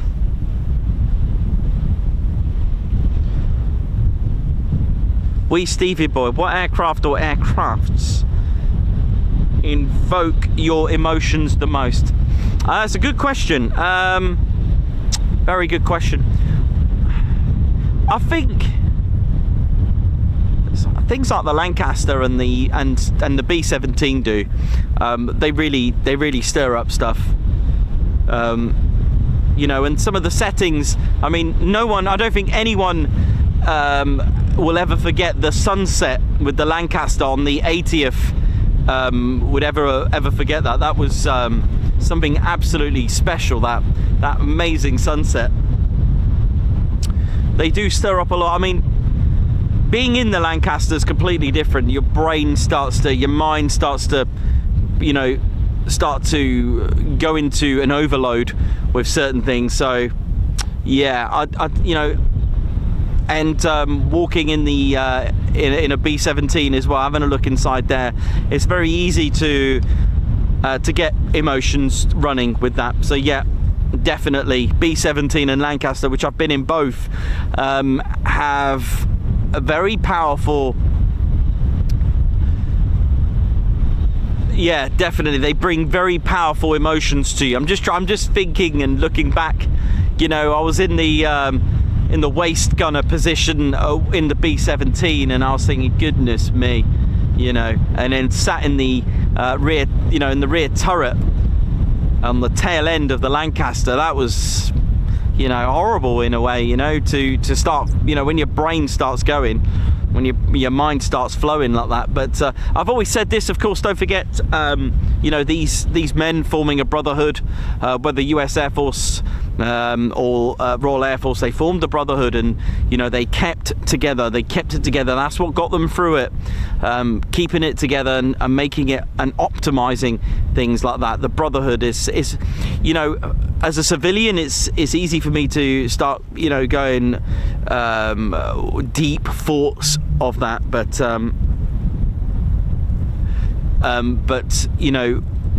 you know, for the crew, they're trained. They would have had possibly all the training they would have had, but of course, a human mind is only as strong as it's, you know, as it can, you know, from whatever experiences it can be. So, you know, it's not like me going in a B-17 and going on a bombing run, you know, and it like I said, everyone's different. It will throw and spark different emotions for you. I know several of you on here have families and, you know, grandfathers that have been in bombers during World War II, and that's quite, you know, that's quite special to you, knowing that they served. You had relations that were in the Normandy landings. You had relations in B-17s, Lancasters, Halifaxes, so on and so on, and it must be quite touching to have that as well. And you know, for those that have had fathers that served in World War II, that you still got all the artifacts and memorabilia, their flight logs. It's, you know, I've got one of our fans sending me a flight log of their father that served during the war in the Lancaster. Our very own Ginger Bailey, his father was in the Wellingtons, which is amazing. You know, served at East Moor. Amazing, you know, and some of the stories and the artifacts you shared with me, it's very, very you know, it's very humbling, you know. Thank you.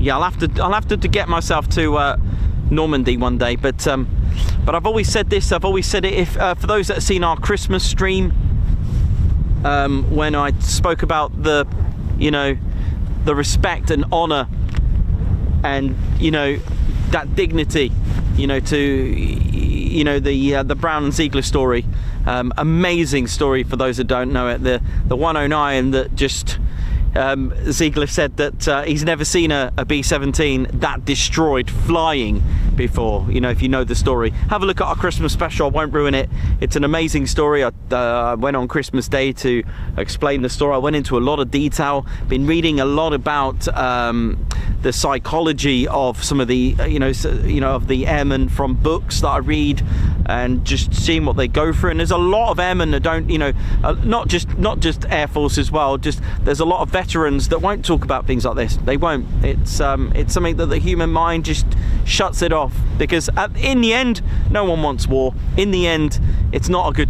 War is not a nice subject, and it's certainly not good. It really isn't. And I know it's really strange, isn't it? Because two things. One, we love aircraft and they serve a purpose, right? But see it in a different way. See it as more of something to protect the skies, a defense or a deterrent, And it's really interesting, because if it wasn't for World War II, or even World War I, if you want to do that, but if it wasn't for World War II, just think about the development of the aircraft. Think about the modifications, think about the all these aircraft that were being pushed to come up with something different. I mean, let's go with Hampden, let's go with what happened to the Manchester, but then we got the Lancaster out of it, then it evolved into the Lincoln, and then the Lincoln stepped up into the Shackleton, and then you got all sorts of other things going on. Then you've got the little rocket powered Comet, wow. And then you've got the ME-262, and then we would have had the Horton 229, which probably would have changed the whole war, probably. I don't know if it depends, but the Horton 19, if that had come out, probably. But that's just guesswork, right? But it's amazing. And then you got the Foxbat turning into the, always keeping up with the Joneses, the 109 and the Spitfire scenario. The Spitfire, the early marks was completely, I would say, wasn't as superior as some of the, the 109s. It had the injection system. It had the flaws of not being able to do negative G dives and so on. And then the Mark 5 come out, then the Mark 9, and then the Spitfire, that is, and the 109 was improved. Then they brought out the PR Spitfire, and then you had the Mosquito. It's such a, we're here to enjoy the aircraft at the end of the day, but ultimately what I want to finish the Q&A on is this: lest we forget, and never again. How about that? That's all we got to say, and we love aircraft. We're here for the aviation side of it, because aviation is a fascinating subject. Men wanting to fly, and women now, so that's that'll be why it's silent. The radio, we could have had stuff. So yeah, that old saying, if God had wanted man to fly, he would have given him wings. Well, now we got Red Bull. Right. Yeah, actually, speaking of which, women flying in the Air Force is quite a recent thing as well. I'm just gonna go and get a battery for this so we don't miss out. Where's me batteries? There or no? I'll be 2 ticks. Just trying to. There they are. Yeah, you won't believe. I mean, Helen Seymour was the first female Typhoon pilot. If you have a look at the dates on. I mean, women did fly the aircraft in World War II to delivery, for deliveries. They delivered it to the, but they weren't, women in Air Force is quite a recent thing as well. Right, let me just sort these batteries out. Oh, the sun's come out.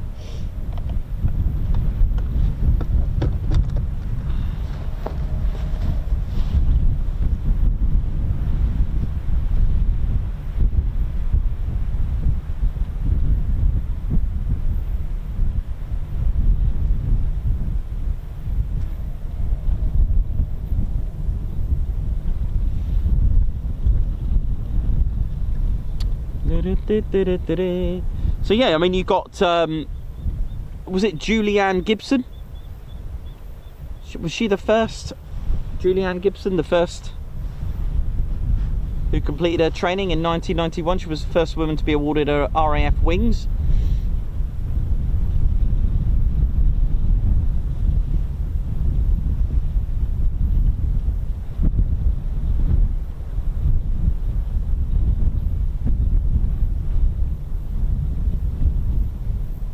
and that's 1991. The US Air Force, first ever female in the US Air Force, came later, I think, wasn't it? Was it 1996?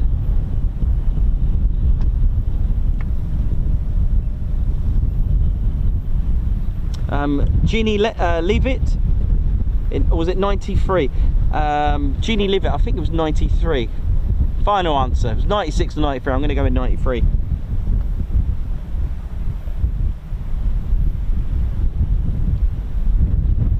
Yeah, Jeannie, that was 1993. Wow.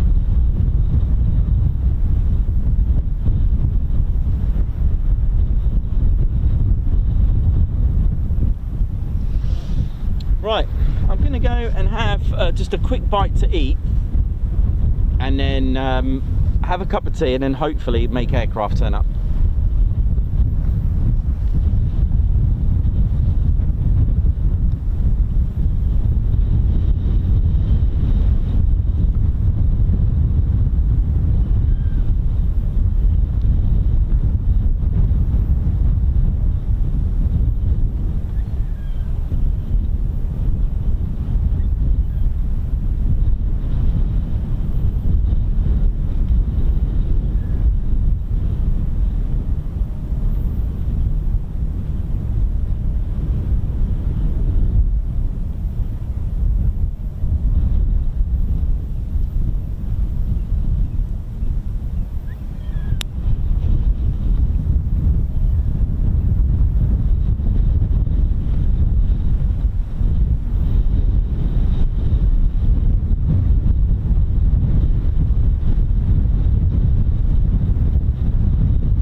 Me, it's so bad, this wind. Let's have a look what else we got. So yeah, thank you for joining in that Q&A. Sorry if I got some of that. What's that? Oh. Yeah, I forgot some of your questions. I read them out wrong a little bit, but we got there in the end.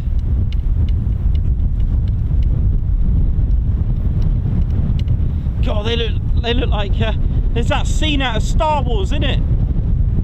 When they're coming towards you.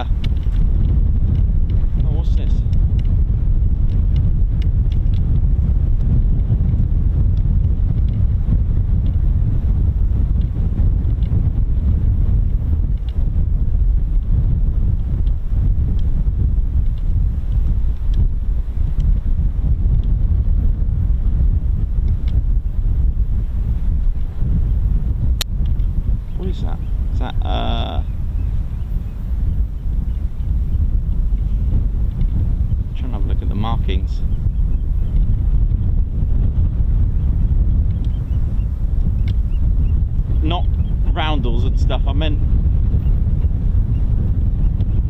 hasn't quite got the colours of the Marsh Harrier, is it? Looks more like a Kestrel. I might be wrong.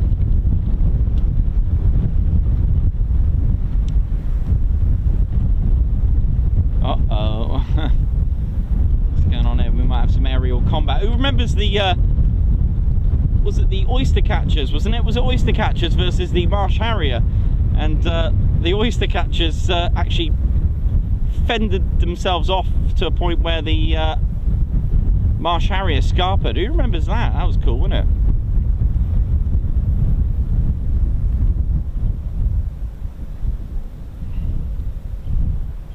it? God, what a beautiful bird.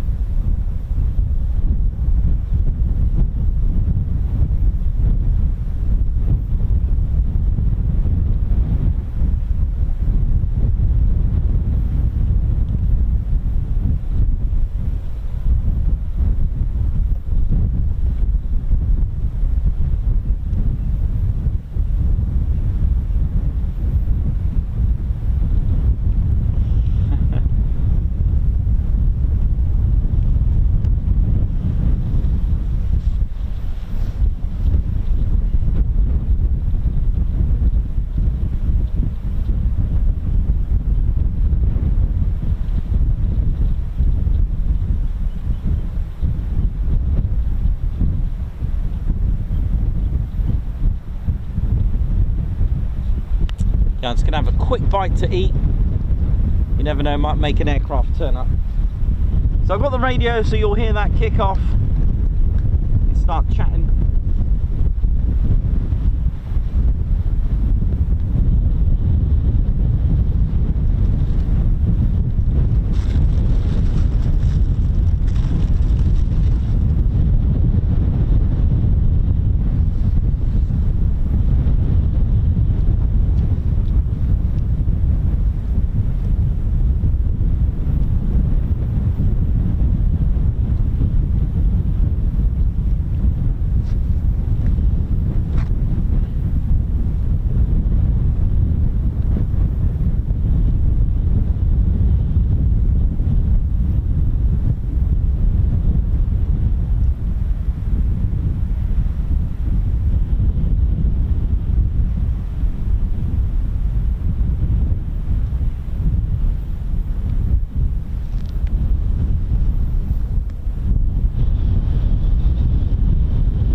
Right, cup of tea time, and then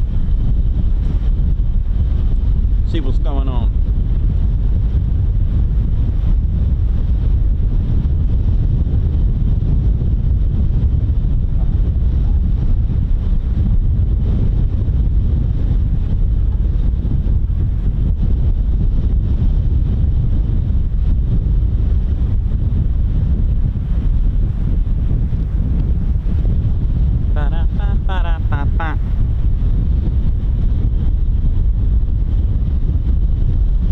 Whoa, tell you what, the wind is not calming down at all, getting pretty bad.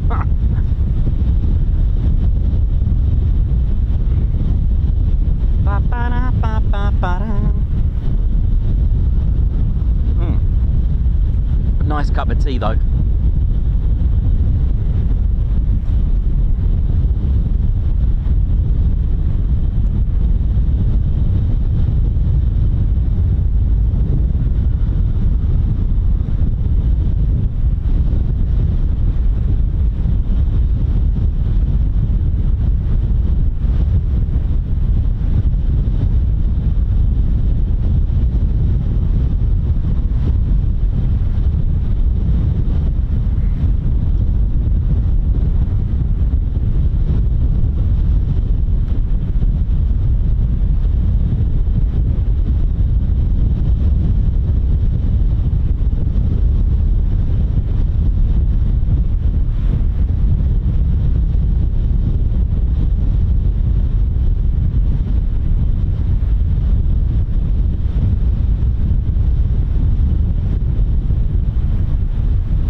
ladies, gentle teddy bears. Hope we're all good. Hope you're all good.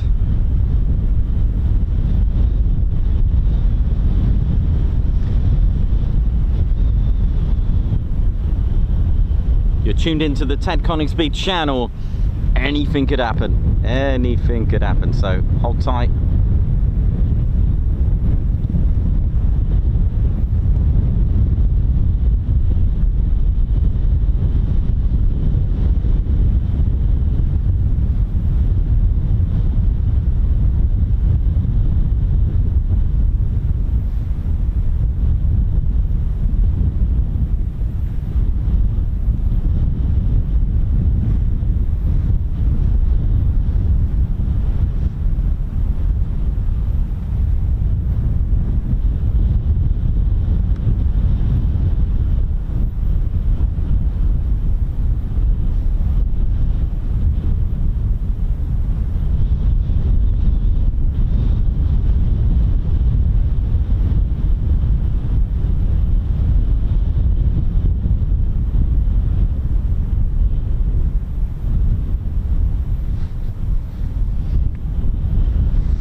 Thanks everyone who's waited patiently with us.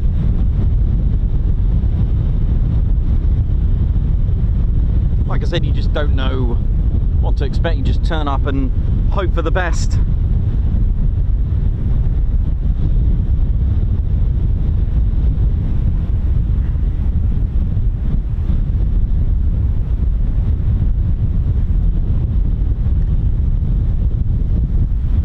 So as soon as we hear the radio go off, as soon as we hear my radio call out, then it's all good to go. But at the moment, so we've had two F-15s, absolutely worth just being here for that, dropping bombs this morning, which was amazing, and right in front of us as well, using target 5. So we'll listen out to which target they sorry, if we do get anything, just listen out for anything that they call out. But it was amazing to hear that.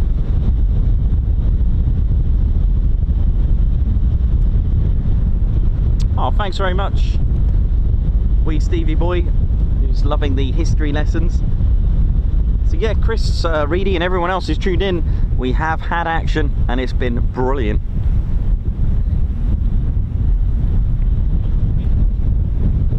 Hi. Yes. Are you waiting for, are you watching birds, or are you waiting for something, or are you?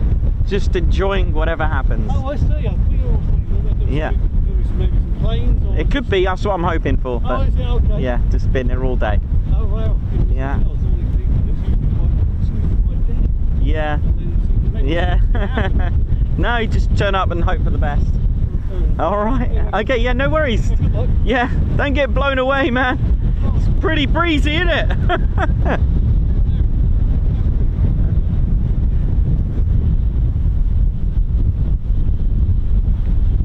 So, Johnny B, Ian Roper, how you doing, Dave O? How we all doing? Davey, Paul Mayers. Hope we're all good.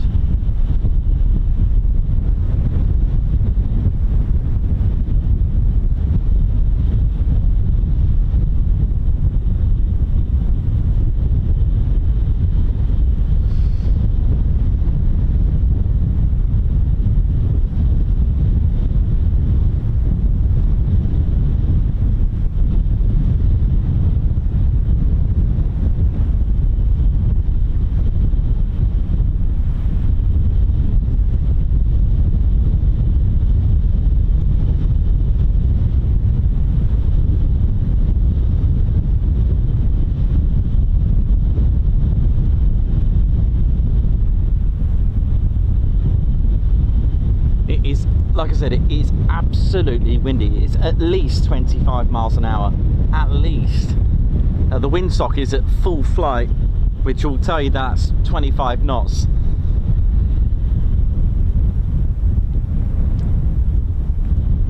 Claire Bear as well, just how you doing, Claire Bear? Hope you're good. We're all ready for RAF Valley tomorrow. Dave, oh, good one. I like that. Have a guess. Have a guess. If any, what would you like for the range to be hit up with next? Come on, put it in. Go on, what would you like? Point Charlie Crew, how you doing?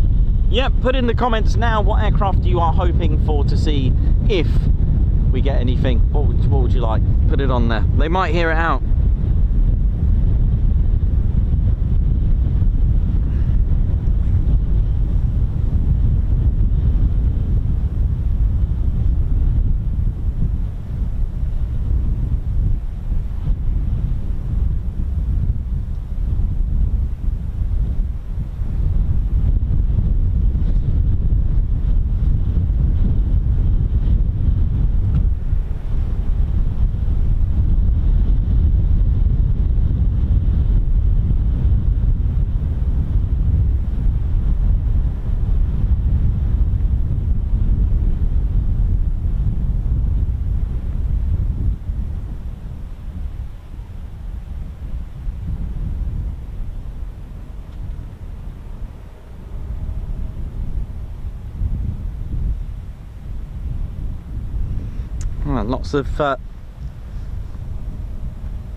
Lots of you putting in the comments of what you'd like.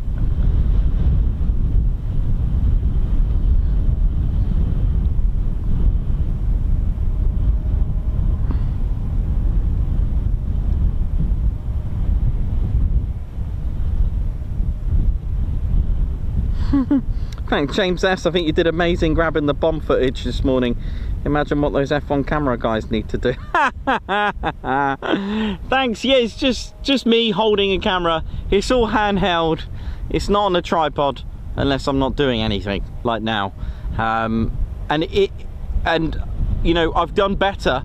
The Tahoe flight, if you have a look at that one, that's my best footage with tracking bombs. This was hard because the wind was pushing me on the right, but I came up with an idea on the last two drops by putting some weight. What I did, I put loads of weight on the tripod and just leant on it. I leant against the wind, a bit like what crosswind landing does. You know, you point the nose to the crosswind.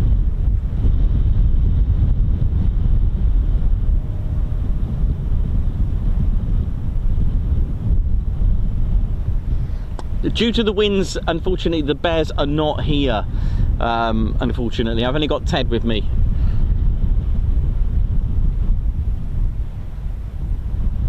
I mean, we've seen Ospreys here many times. We've seen Apaches fire rockets. That was scary. Apaches firing rockets, the most scariest thing. The reverb, the delay, the echo from the rocket was amazing. I could not believe it. It was something else. That we do have footage of that, of course, and we were live that day as well. Apaches, we've had Chinooks with, well, thousands of rounds. Ted's actually been in a Chinook. Ted's actually been on the range and actually fired and done a night firing sortie with the legends that are number 7 squadron. We've had F-35Es here firing the cannons. We've had F-15s firing the Vulcan cannon. We've had F-16s. We've had Typhoons using the cannon. I think that's all our aircraft I've oh, the Osprey, I think I mentioned that, and of course the Chinook. I think that's all our aircraft I've ever got here. Oh, and Wildcats as well. We've got lots of Wildcats firing up the range. F-16s, I've said. That was good.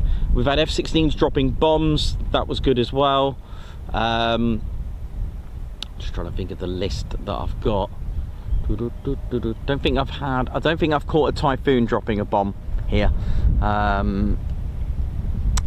But cannons, yes. F-15s, yes, for both bombs and the M61 Vulcan cannon. Oh, and we've had red arrows here and a rivet joint here I've managed to capture together in formation. That was really, I was the oddest feeling when I heard that there was a rivet joint here. I thought it was going to fire flares or something, and then the red arrows joint, I was like, oh. But it was really bizarre to see them doing a couple of circuits here, getting into formation. That was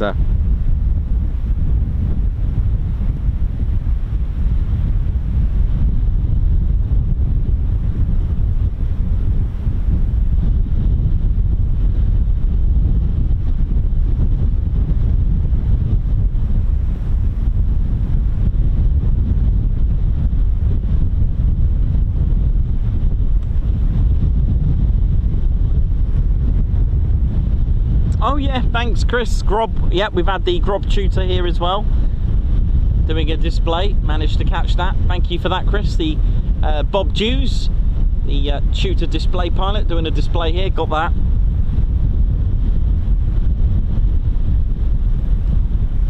So we've had quite a, good selection of aircraft here. Just trying to think of anything else that I've captured for you.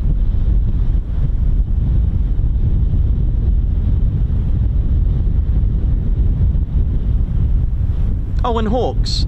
How could I forget the Hawk? We've had a Hawk. We've had the Mark 167 Hawks from RAF Leeming. I can't remember if I've had RAF Bally ones. Goodness me, that is awful, that wind.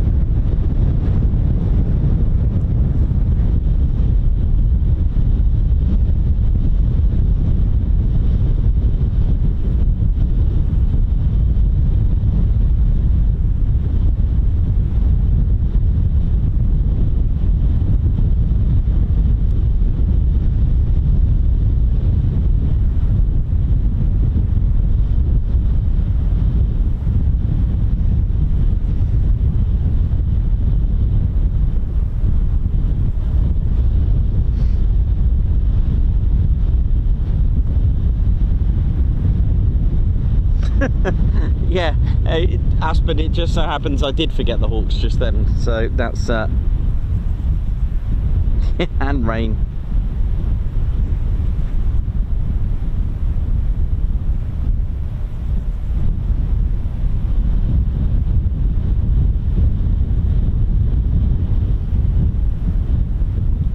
So things could be good in a moment, I think. So welcome to the Ted Coningsby Channel. I hope you're all good and well wherever you're watching from in the world. It is now 12:30 GMT here in the UK, and I hope you're all good and well wherever you're watching and tuned in the world. Good day, good evening, good afternoon, and good morning. Oh yeah. Come on, radio. Send something. Oh, I've got a good feeling something's going to happen. I don't know. I see a lot of people around here. There's a lot of people actually. Is that a good sign?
One last tea.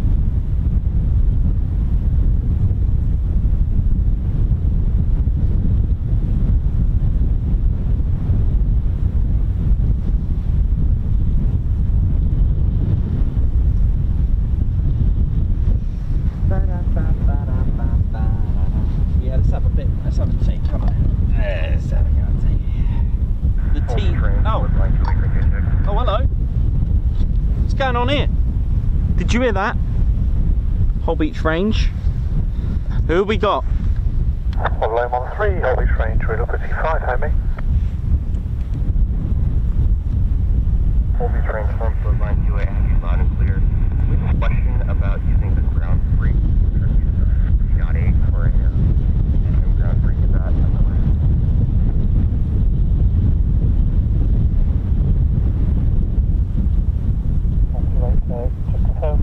What frequency that is?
Sounds good to me.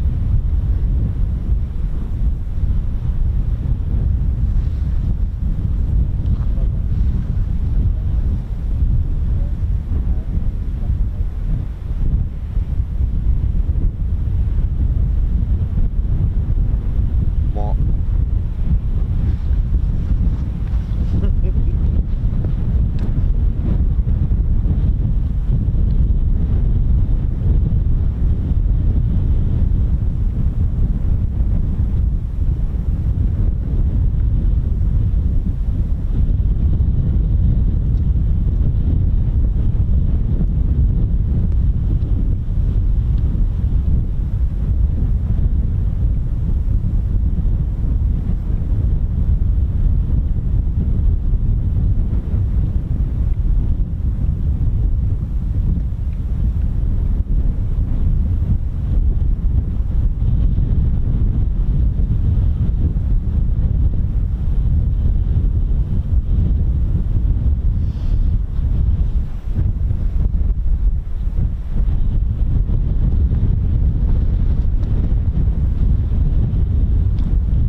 so I've got a full battery on this because I think we've got incoming, possibly, I'm not 100%, but oh,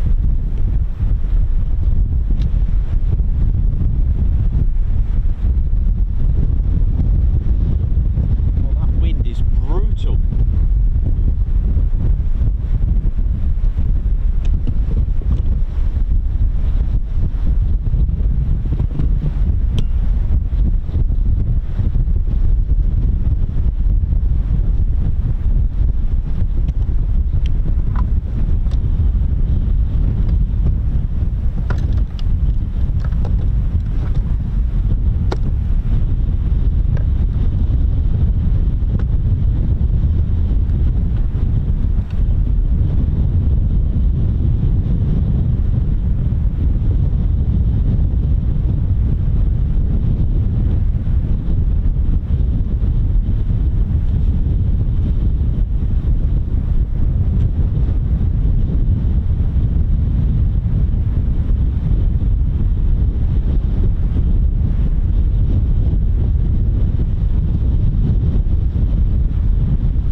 The wind wasn't this bad, eh?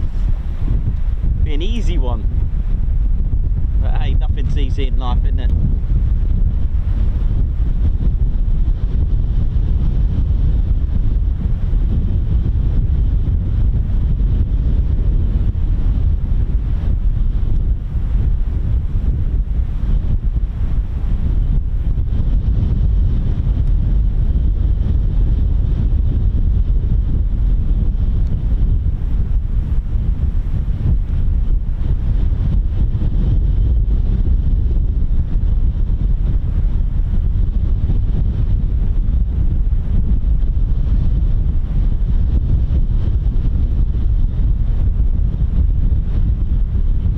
So if you just tuned in, don't forget to hit the like button. Hit the like, let's make some aircraft appear. Come on, hit the like. It does help our channel, it really does. Let's try and get 1,000 likes on this stream. You know it is. And it will also give a bit of a recommendation update. You know, push it out there from YouTube. I don't know how it all works. It's all in the algorithm. Hopefully we can get recommended, and it does happen. And I know that because there's a lot of people that that say they seen it as a recommendation on their home YouTube page.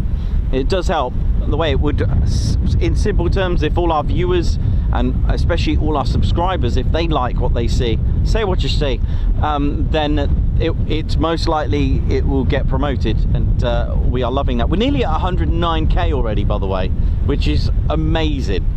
I cannot believe it was only yesterday we got 108. We're nearly on 109, and I haven't done a full week this week, and I'll be skipping tomorrow, sadly. But hey, it's all for a good cause, and I cannot wait to be part of RAF Valley Families Day. It's such an honour, and thanks to those, you know who you are, for those involved for doing that. It means a lot, and it's such an honour to be part of it, and I can't wait, really can't wait.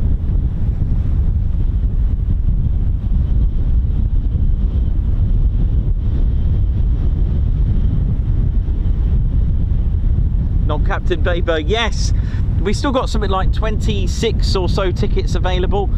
Do you know, come and join us. It's an end of year fundraising party as well. We'll have our latest and greatest merch, new lines that we do. There are some new merch which I need to remind myself to make sure I've ordered them so they come on time.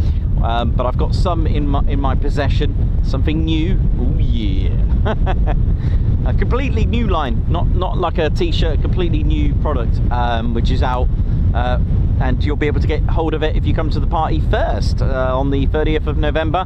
It's at the Petwood. Tickets are £22. There is a buffet like we did, but there is a bar that you can help yourself to. There's refreshments and drinks if you want to purchase your own drinks there. Of course, if you want to eat there, then you can always book yourself a table, but the offer's there for a buffet, which is included in the ticket. So you got a buffet, we got a charity auction and charity raffle.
flower. Love that.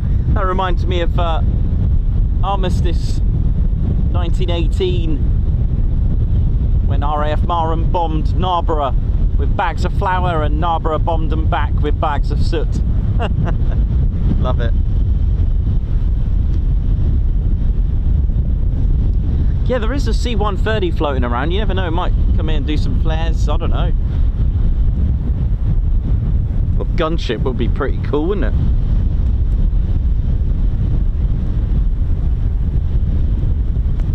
Come on. I'll tell you what, I might go and have a cup of tea. Might make something. Yeah.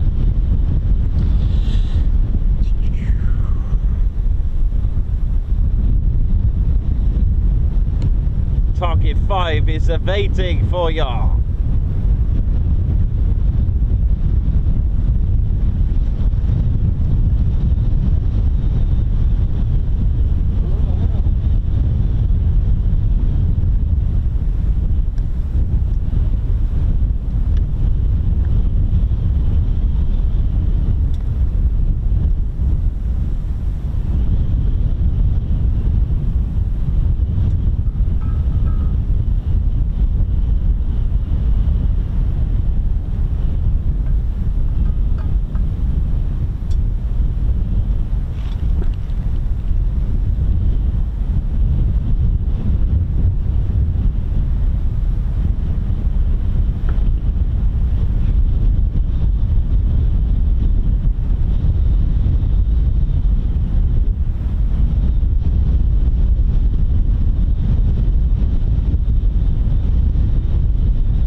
pretty windy, isn't it?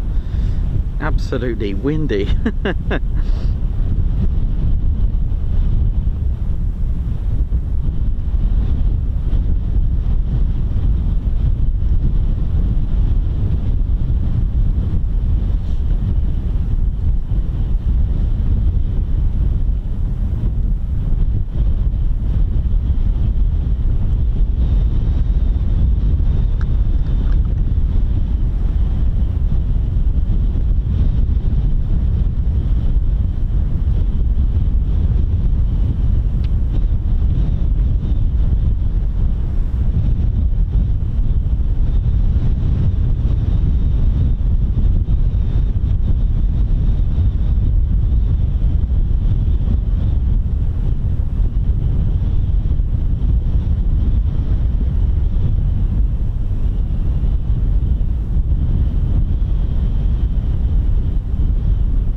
Sounds like we got the M61 Vulcan cannon coming at us.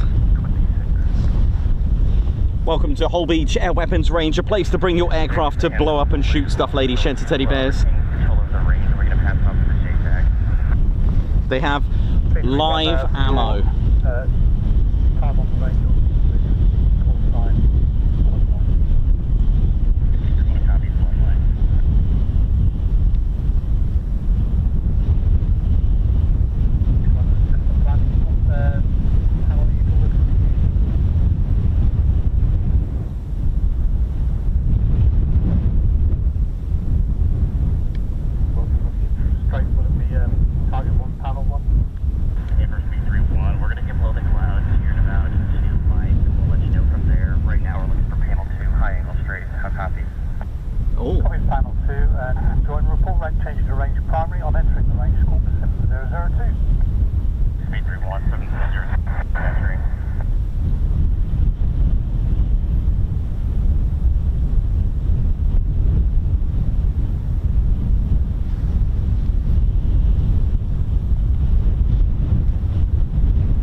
Alright, here we go.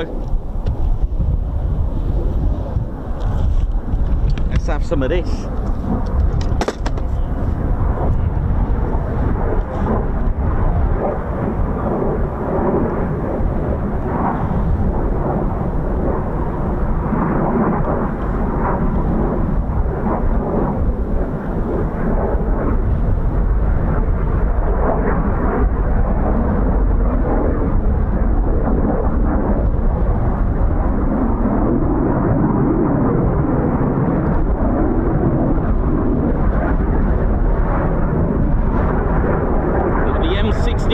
Vulcan cannon smashes out 6,000 rounds per minute.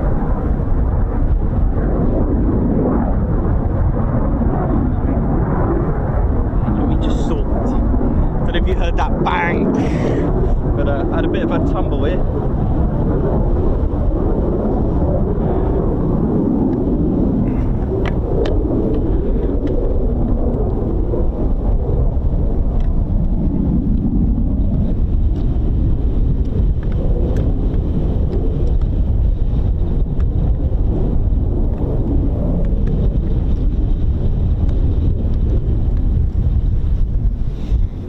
Get ready, it's time to get heavy here.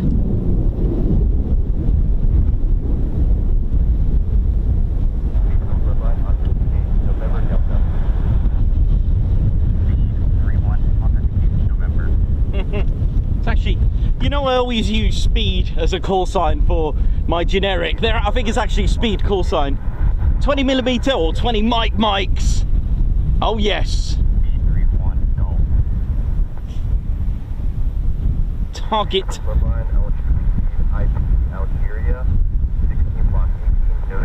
They're at 20 mic, 6 barrel RH parabolic twist 9 groove beauty, muzzle velocity 3,450 feet per second. That's 1,050 meters per second, ladies, gents and teddy bears. Oh yes, get ready for this. It's time.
introduction to teddy bears. You're watching the Ted Coningsby Channel live here at RAF Holbeach Air Weapons Range, and we've got two F-15E Strike Eagles off the 48th Fighter Wing.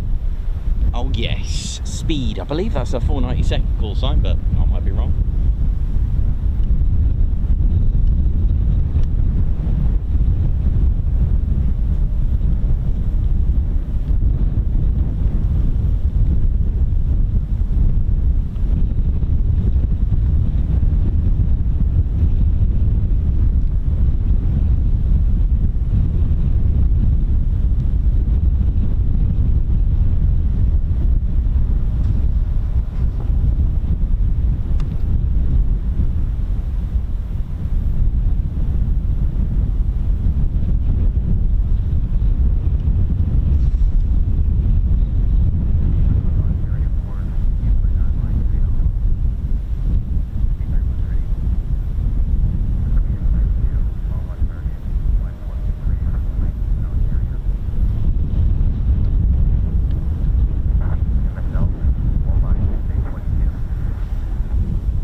Squawking 7002, get ready, and I think they're using the strafe panels,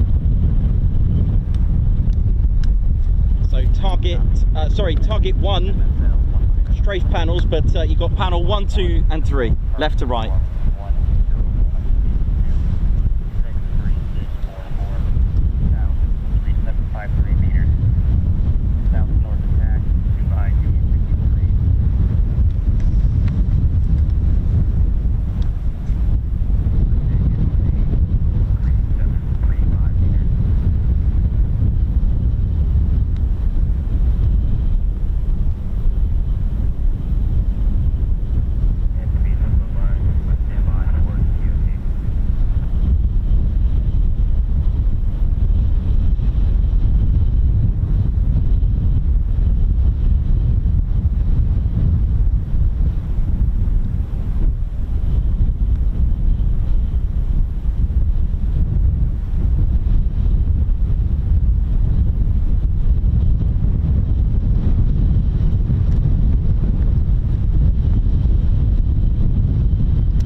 Here we go. It'll be a dry run, I think, on the first one. I've just got to find them.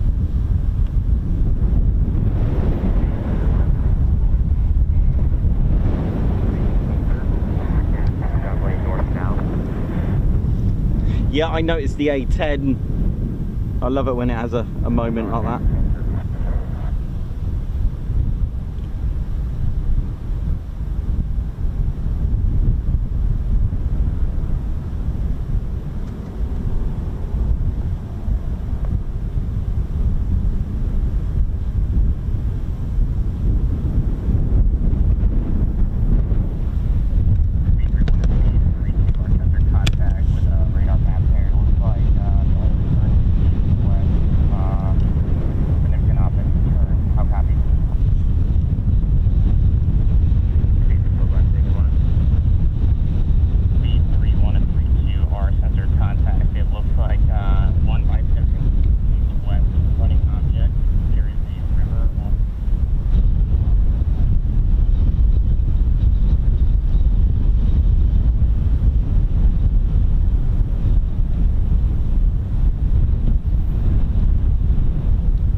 just doing a few checks.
Doing some simulation at the moment, which they do.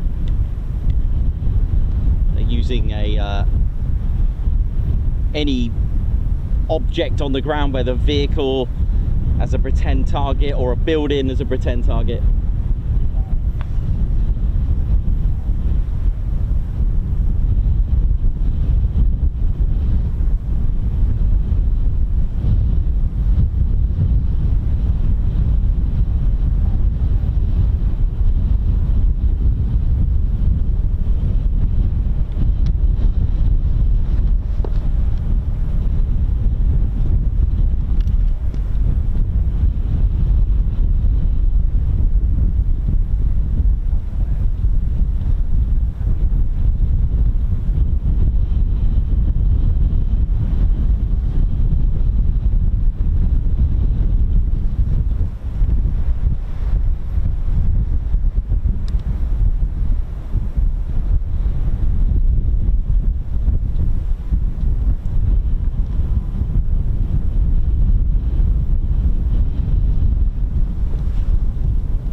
So a bit challenging conditions for me as well. The wind is still punching to my right, so I'll do my best to hang on in there.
Go.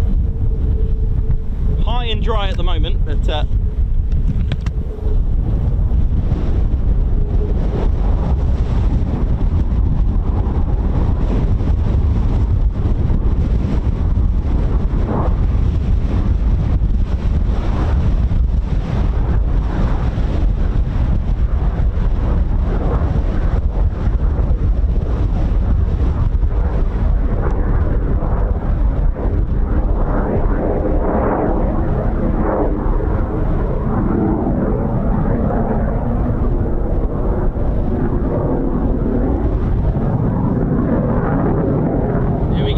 F-15s in the wild.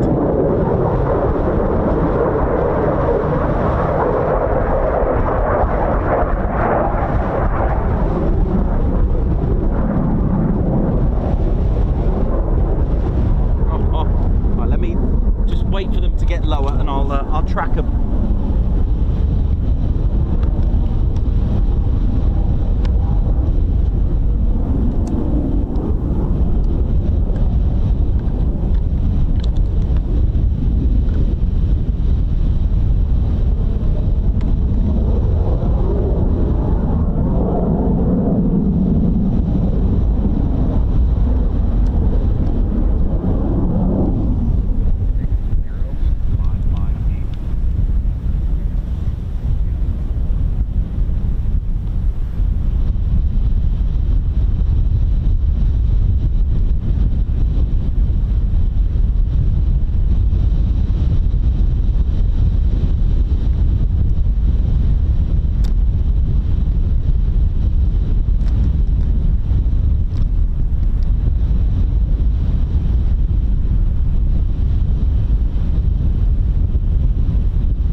Let's do our best on this windy day. Let me see what I can do. If I can, yeah, I should be able to do it like this. I'm going to try something a bit different, similar to what I did today. Hang on, let's get that up there. Okay, let's try that. I'll see if I can do it like this.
Probably didn't see it.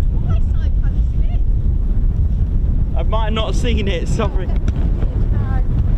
Sorry. It was worth waiting, wasn't it? Yeah. Okay, here we go.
Bless her.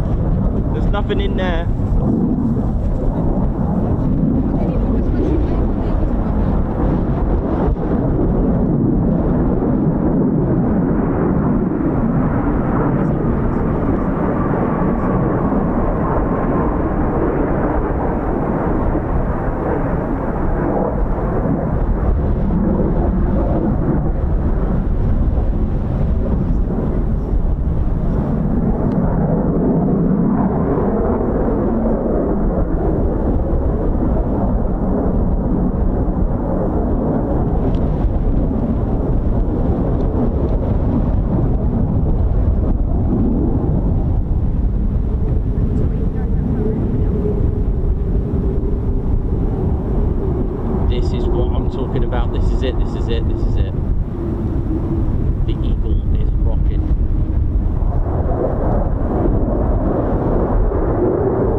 Ted's on the controls on the Ted cam, and I've got it locked on target 1, panel 2. But I'm going to mix this up. They've got 1,000 rounds to play with. So this one I will record, and then you'll see.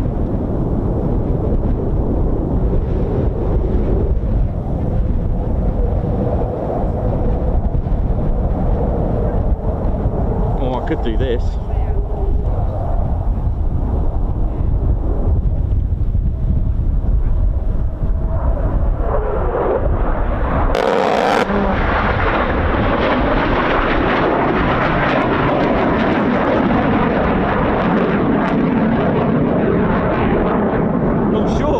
Not sure what target that was.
It's target 1, panel 2.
Ted's got all the shots on the Ted cam.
gonna get it. I'm gonna get it for you live on the screen. Hang on.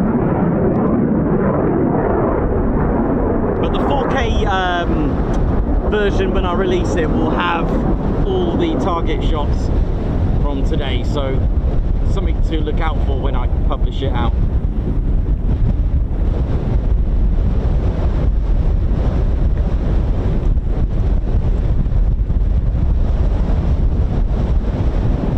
Try one more time.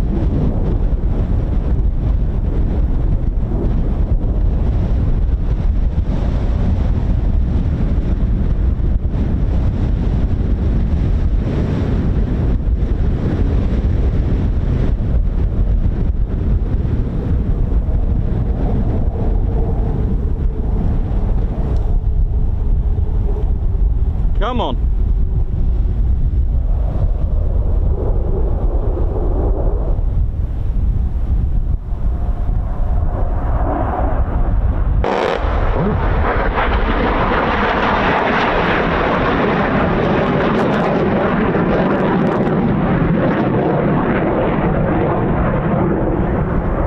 It's a mix of target 5 and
they've been using a bit of 5 and a bit of 2. Sorry, different targets. So I've just moved it. Oh, look at this.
Hold tight, I'm going to just see what's going on, if that's it.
Right, we're just going to wait just a bit longer, just in case they do come back. Hope you're enjoying it.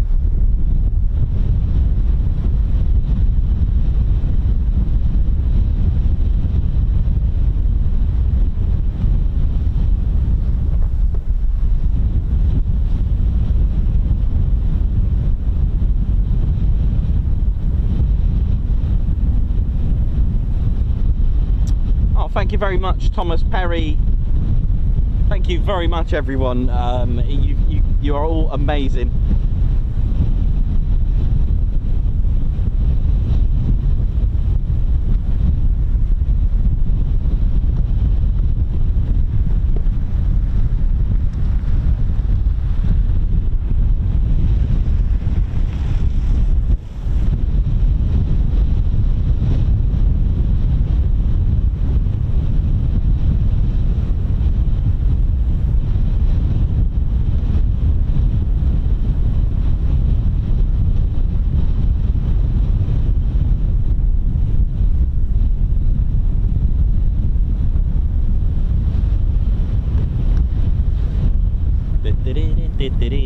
Hope we're all good, ladies, gents, teddy bears. Don't panic about the targets being hit. I've got the footage on the Ted cam. Now Ted's got his own little camera over here, and he's had it on the strafe panels, by the way. He's had it on what looked like it got hit a few times. I think it was panel 2. So I have got that footage, so don't worry, but it did sound like and looked like they were using another target, so I could only you know, poor Ted, he can only control the camera in you know, in various ways, so all good. But we're just going to hang on in case it looks like they're heading for the tanker. Well, you can see that on ADSB, so we'll see what the plan is with that.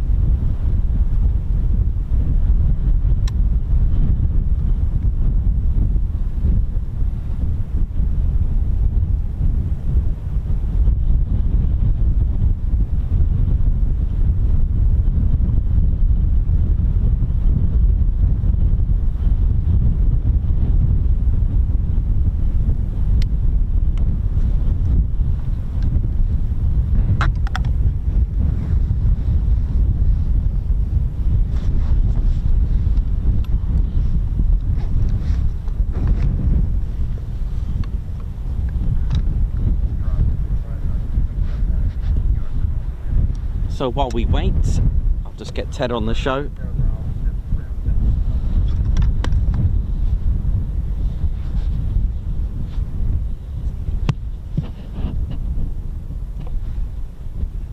Ted, you right, mate?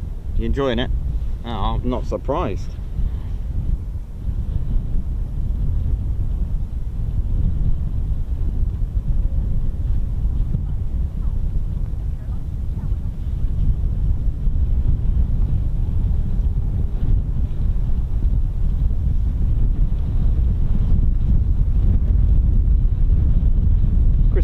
Thank you very much for your 28-month membership.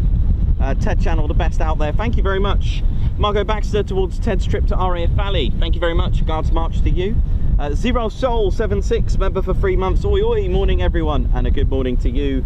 Wee Stevie Boy towards Ted's trip to RAF Valley as well. Thank you very much. God's march. Thank you, Wee Stevie Boy. Aspen, a great day here at Mordor. God's march. Thank you very, very much for your super chat. That Guy Beast, high five. Welcome to the Ted Coningsby Channel, and welcome as a member. Thank you for joining today. Thank you. Mark Moody, thanks very much for coming in. Nikos and Ted, you're welcome. Mark, Guards March. It is literally best things come to those who wait. We waited 3 hours for the next movement. Andrew Porter, brr, that target, absolutely. Guards March, thank you for the super chat. And Thomas Perry as well, thank you very much. I didn't think it was possible for this channel to get any better, but I was wrong. The sounds and sights of freedom. Cheers from Michigan, Nikos. Keep your head down, mate. Thank you very much. Right, so we're just going to hang on just a little bit longer.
We'll see what they do once they've had a refuel.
listen to that wind. It's bad, isn't it?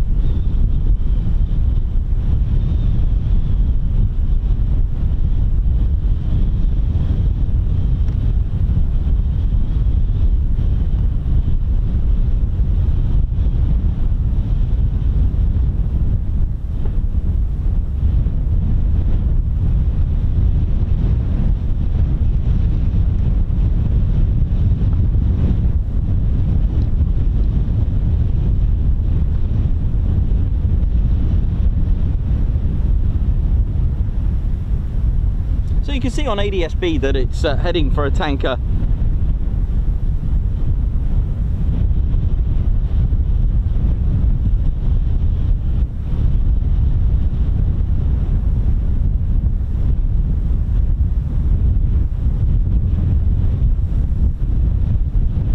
I think it takes about 2 or 3 minutes for air-to-air refueling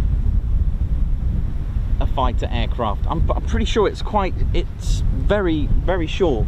It doesn't take that long, if I remember correctly. I can't remember the reasons yeah, I'm pretty sure it's about 3 minutes for a fighter jet.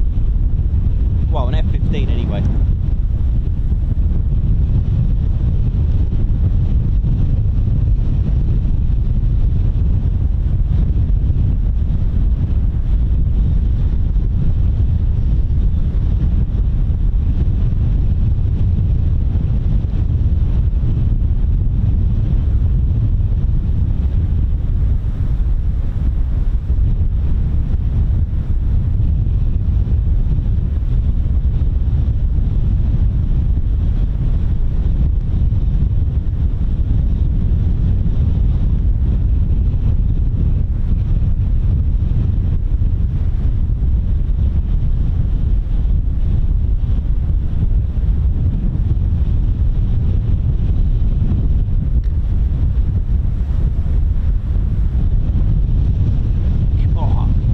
Listen to that wind. I've even got a cover on the back, but it's just so bad. I mean, a lot of our videos this year have just been extremely windy. I mean, look at the flagpole over here. Hang on, I'll show you this one over here.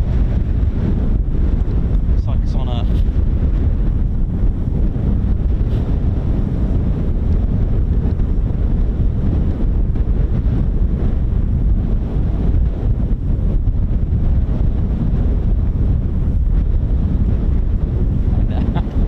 bending a little bit, isn't it?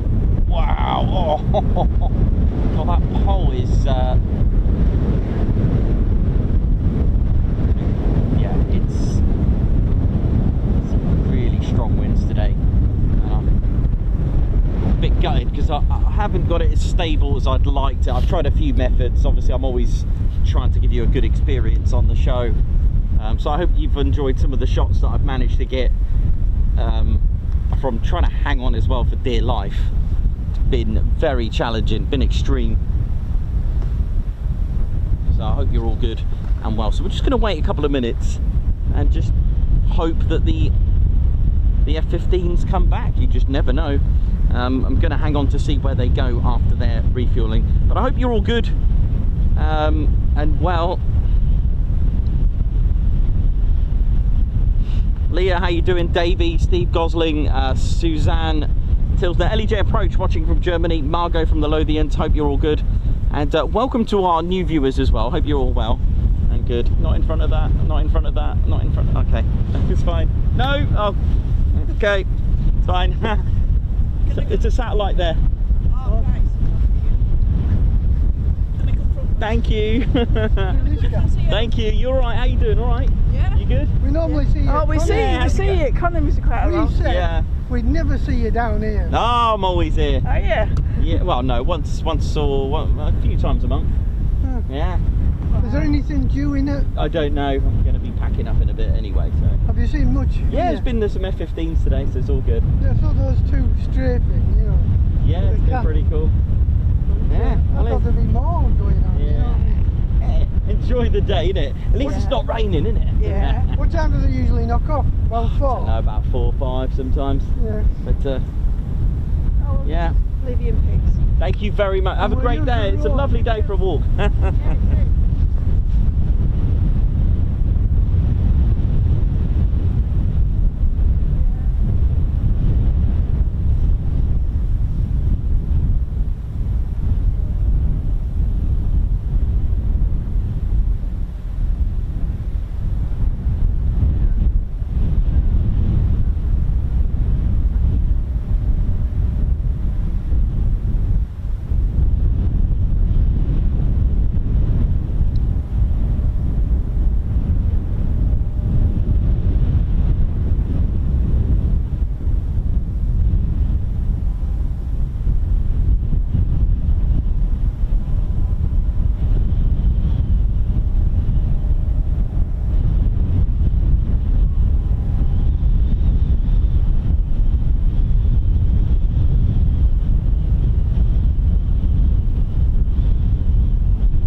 for today and hanging on. So I think they're coming back. It's just something to hang on to there now.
Joan Hawken, thank you very much, blowing a hoolie. I haven't heard that for a long time.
Right, hang in there. Yes, that was about 3 minutes. Don't forget the KC-135 has one boomstick, so 3 minutes each. That's about 6 minutes on contact. So yeah, I'd say that was about right.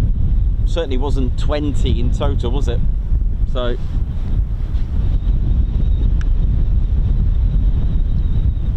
they have both been refueled, so they're heading back.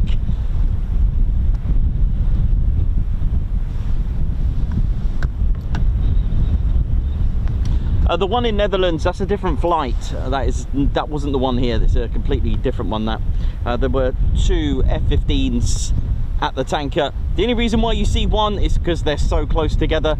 ADSB uses the receiver uses GPS, so when they're so close together, it will only just pick up one. All right, or the data has been switched off on one of them. It can do that. Why not?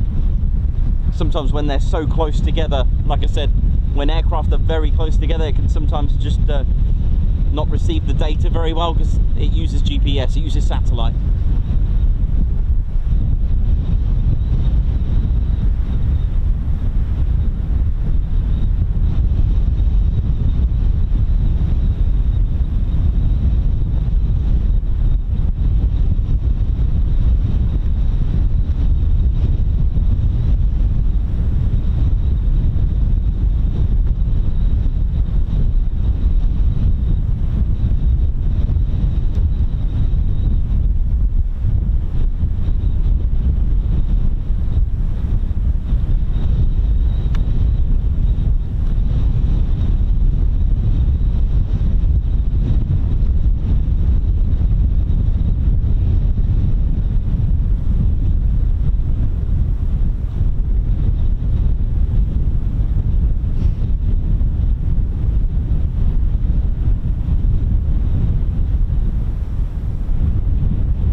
Yeah, so ADSB has a different a receiver. It uses satellite, usually on mode S, that uses the primary radar, but it's actually a separate receiver. There's an ADSB in and there's an ADSB out as well, but won't go too much into detail. There was always a belief that the transponder's off. That's completely incorrect. The transponder is not off. Transponders are always on. They need to be on for safety reasons of the amount of aircraft that are flying around in the sky. If you were to turn your transponder off, you'll be pretty much subject to a collision. It's an actual ADSB receiver that's on modern aircraft, usually amalgamated into the system, but there is an ADSB receiver on the aircraft. Some aircraft can choose to basically block the data on their ADSB receiver. That's why sometimes some aircraft disappear off the oceans. There are ways around it to use the satellite. There's also ground receivers. I can't remember the company who distribute the signal. It's basically like almost like having a like a GPS watch, like my Garmin. It can track you, and then sometimes it can go weird.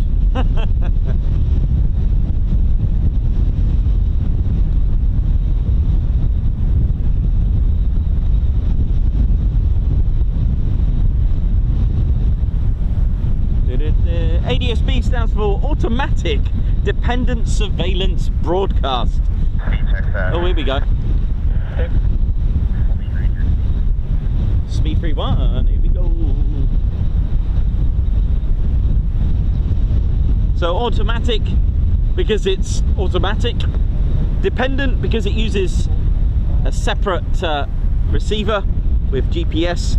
Surveillance because it has been surveyed and broadcast is the facility to be able to broadcast the global positioning.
How we're doing, ladies, gents, teddy bears. So the F-15s have come back. Now, whether or not they're going to fire anything, I'm not sure if they've used all their ammo. But we'll find out in just a moment. Anyway, it's nice to see them here.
They're just doing simulating attacks.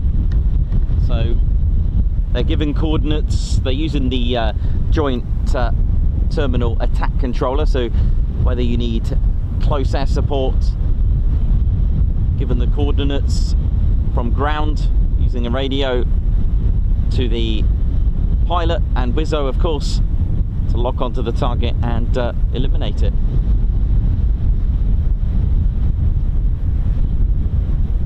So it could be any sort of landscape or vehicles, building or vehicle, train, anything, just to simulate an attack.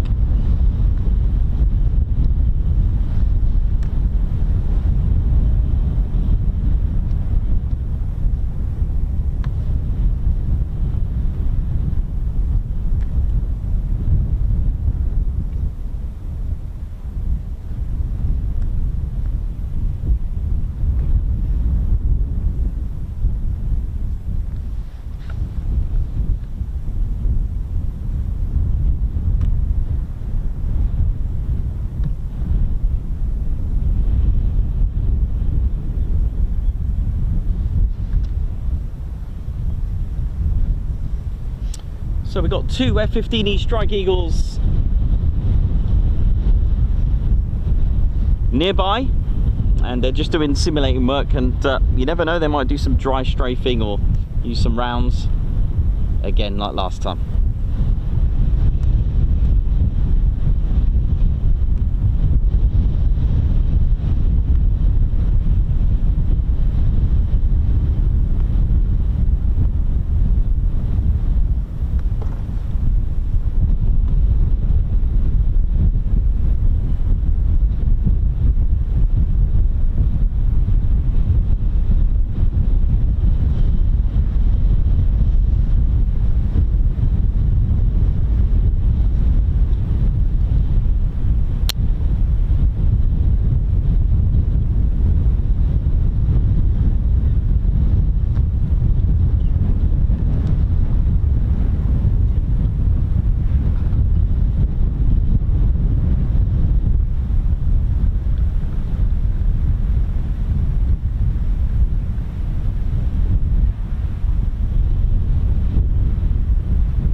So just got to wait patiently now while they do their thing, and hopefully just give us a fly past or something once they've completed.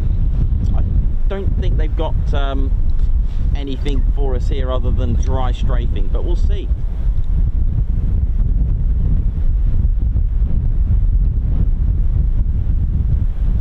I think those ships have been released from the tide there.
Ba-da-ba-da-ba-ba-da.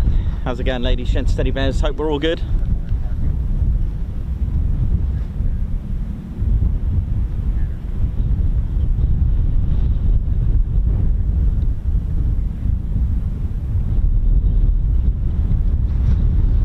Yeah, it looks like they're doing a lot of sim work and a lot of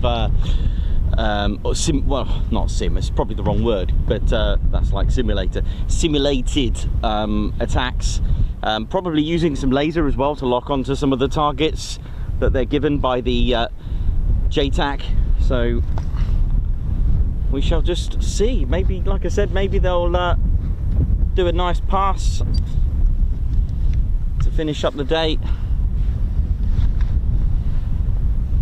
This is what usually the Typhoons do, so if you do see them quite low, then that's a bit of luck in its own right, you know, because at the end of the day, Typhoons, as well as the F-15E Strike Eagles, they are multi-role. They can do an array of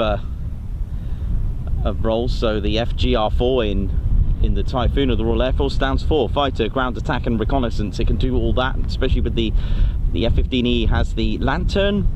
It's like a laser pod, and the Typhoons have lightning. Those pods can lock onto the targets and, well, boom.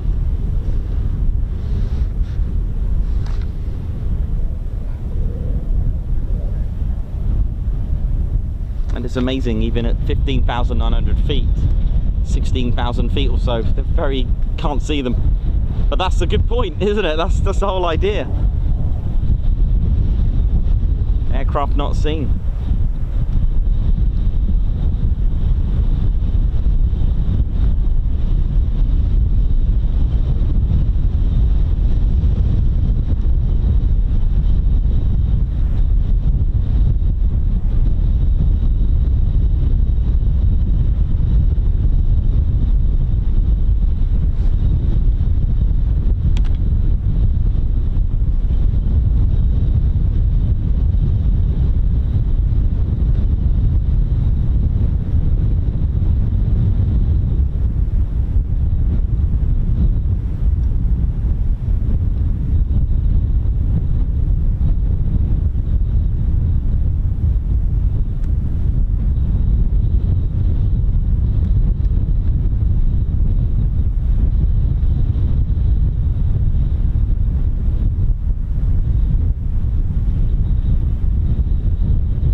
I think lantern is actually for the night time. I might have I think the F-15E uses the lightning as well. Yeah, the lantern, sorry, that's the low altitude navigation and targeting for infrared for night. Sorry about that, got that a little bit out of place. But that's for night time. They do use the lightning pod and the AAQ free sniper pods as well. So I will keep up to date, shall I, with technology. That's the thing, tech improves, aircraft get updated and have but they do use the lightning and the sniper pods as well.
I'll be getting sight of the F-15s above me. Managed to see it just for a split second.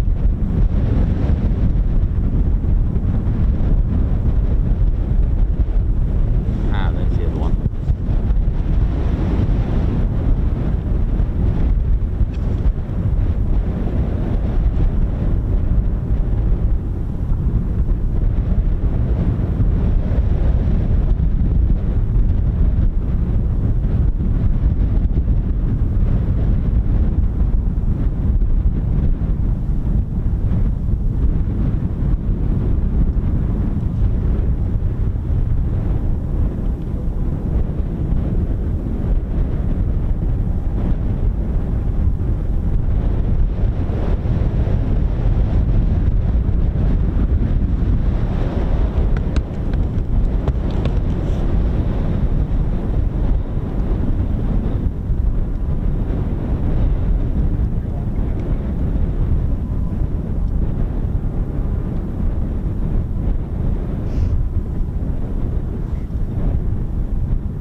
Oh, it's gone. It's too late. It's gone in the clouds.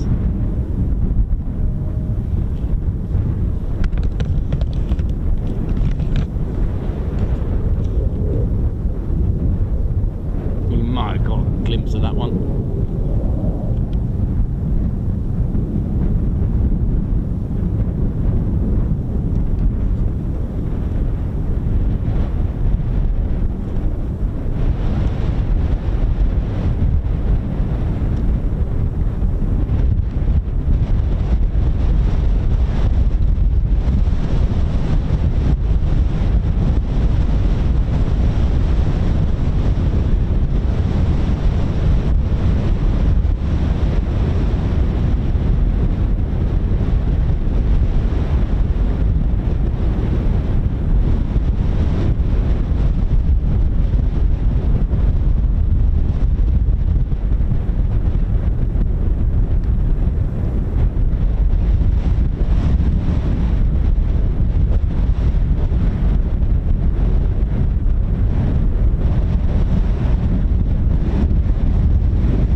getting lower.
You can't see them, can you, with the naked eye? No. No, just waiting for them to get lower, hopefully. Hopefully it'll be a bit annoying. Never know. There's a guy, he's obviously a local, he reckons that round about 4, you get Chinook. Sometimes, yeah, you do get mates, yeah, they do come in. So, just, yeah, you just gotta. That one there looks low, looks good. There we go. Yeah.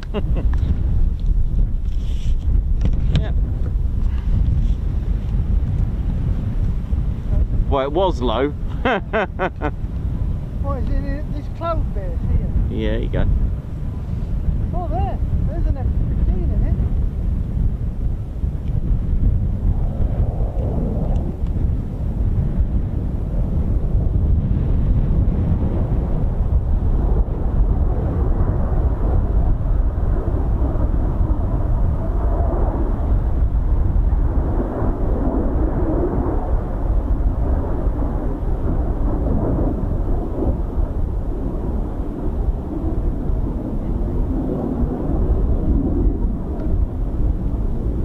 They're getting there, getting lower and lower.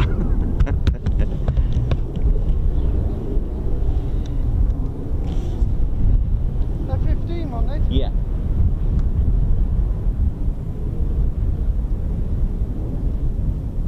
Not coming in, I don't think. Not yet. Look at that. Thank you, have a good one.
a bit more horrible, a bit more emotional in a minute.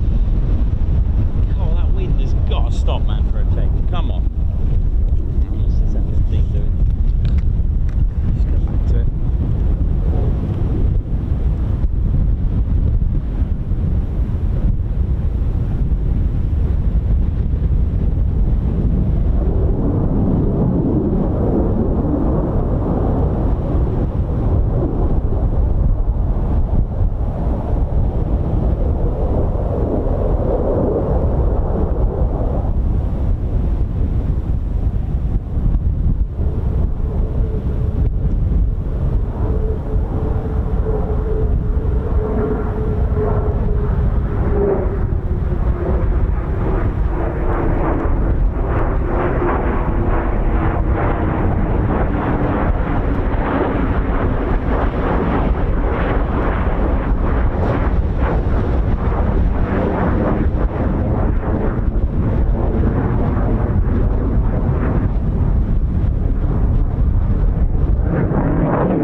Guns, bombs, and simulated attacks today from the F-15s. Absolutely magnificent. Just hopefully they get a bit lower for a last pass, perhaps.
ladies, gents and teddy bears, that is it. We are done. Ah, never mind. They are RTB now, so never mind.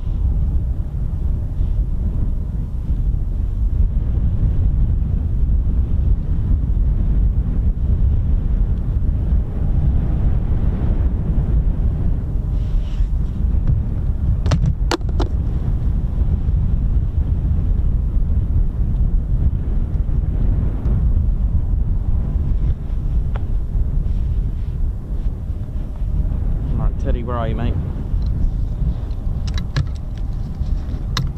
I think we're good. Right, finish up for the day, pack up and head back home. Been a good day.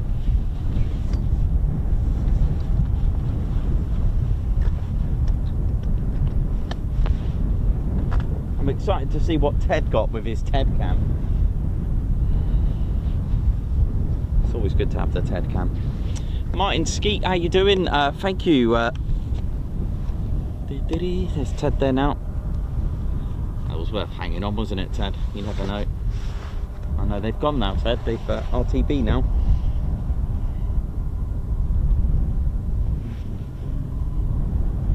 Martin Skeet, thank you for being a member for 23 months. Oi, oi, Nikos and Ted. Great stream as always. Weep. Thank you. Yeah. We had the Fweeps here today. Richard Albone, thank you very much. High five, Guards March. Thank you for joining our Ted Coningsby squadron.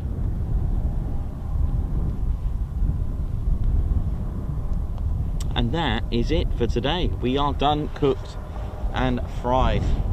It's time to head back. Time for us to finish.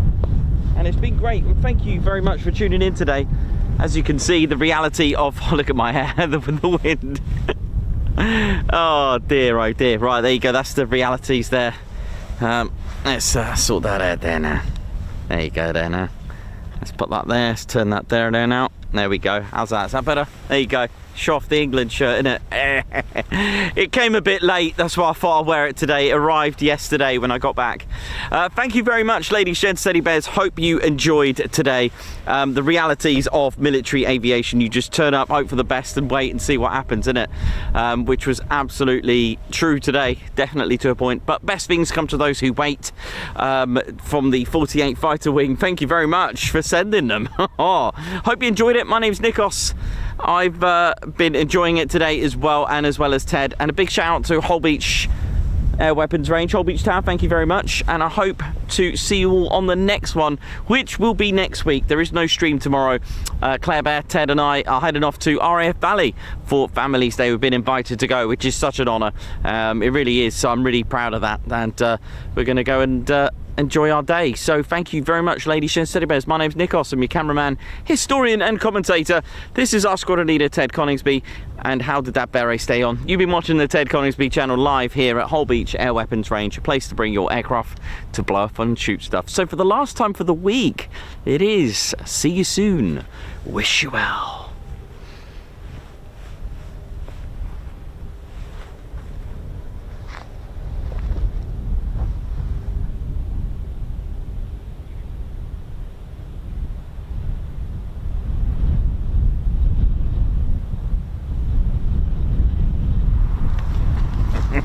Oh yeah, ladies, sheds and teddy bears, welcome to the Ted Coningsby Channel membership. I'm Nikos, I'm your cameraman and commentator. This is our squadron leader, Ted Coningsby. Just want to say a massive thank you to all our members. Guns up and oh yeah. Take it away, Ted. Ladies, sheds and teddy bears, we want to say a massive thank you to all of our subscribers for getting us to where we are today. We have gone all over the country, from as far as Lossiemouth to Bryce Norton, and military areas such as air weapons ranges, low flying areas, heritage centres and special flights for TED 2. We cannot do this without your support, and your support will be rewarded. You can now join the Ted Coningsby Squadron and help fund the channel to get us around the country and provide us with the funds for equipment to bring you better content too. We have 3 exciting membership levels with awesome YouTube perks to reward you back for your support. Our first level of membership is the Ted Coningsby Squadron. You'll get a loyalty badge on YouTube, unique TCS emojis that you can use on comments and live streams, members only videos which include behind the scenes, deleted scenes, sneak previews and also music videos that Ted likes to play the electric guitar on. You'll also get access to members only Discord server and discount on all of our Ted Coningsby merchandise. All of this for just $1.99 a month. Oh yeah. Our second level of membership is the Posh Officers Club. This includes all of the squadron perks, private Posh Officers Discord chat room, Posh Officers discounts on all of our Ted Coningsby merchandise, and the poshness of supporting the TCS even more. This is just £4.99 a month. Our third level was inspired by many of our fans who have been supporting the channel massively. So we'd love to reward you back with this, and our third level of membership is the Ted Coningsby Fighter Squadron. This gives you a more personal experience with me and Ted, with exclusive live streams and content. You'll get a free Ted Coningsby Fighter Squadron patch, a private Ted Coningsby Fighter Squadron Discord chat room, a gold colour Discord username, and a higher discount on all of our Ted Coningsby merchandise. All this for just $25.99 a month. Ladies, gents and teddy bears, the Ted Coningsby channel cannot thank you enough for all your support. And it's this support that keeps the dream, keeps the stream. Thank you so much. Aw, yeah.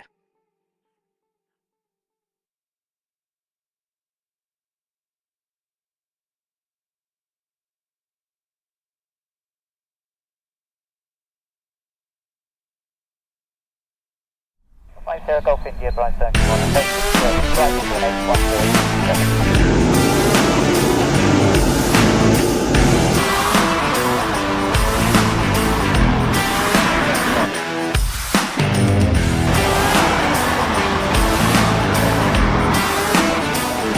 Well,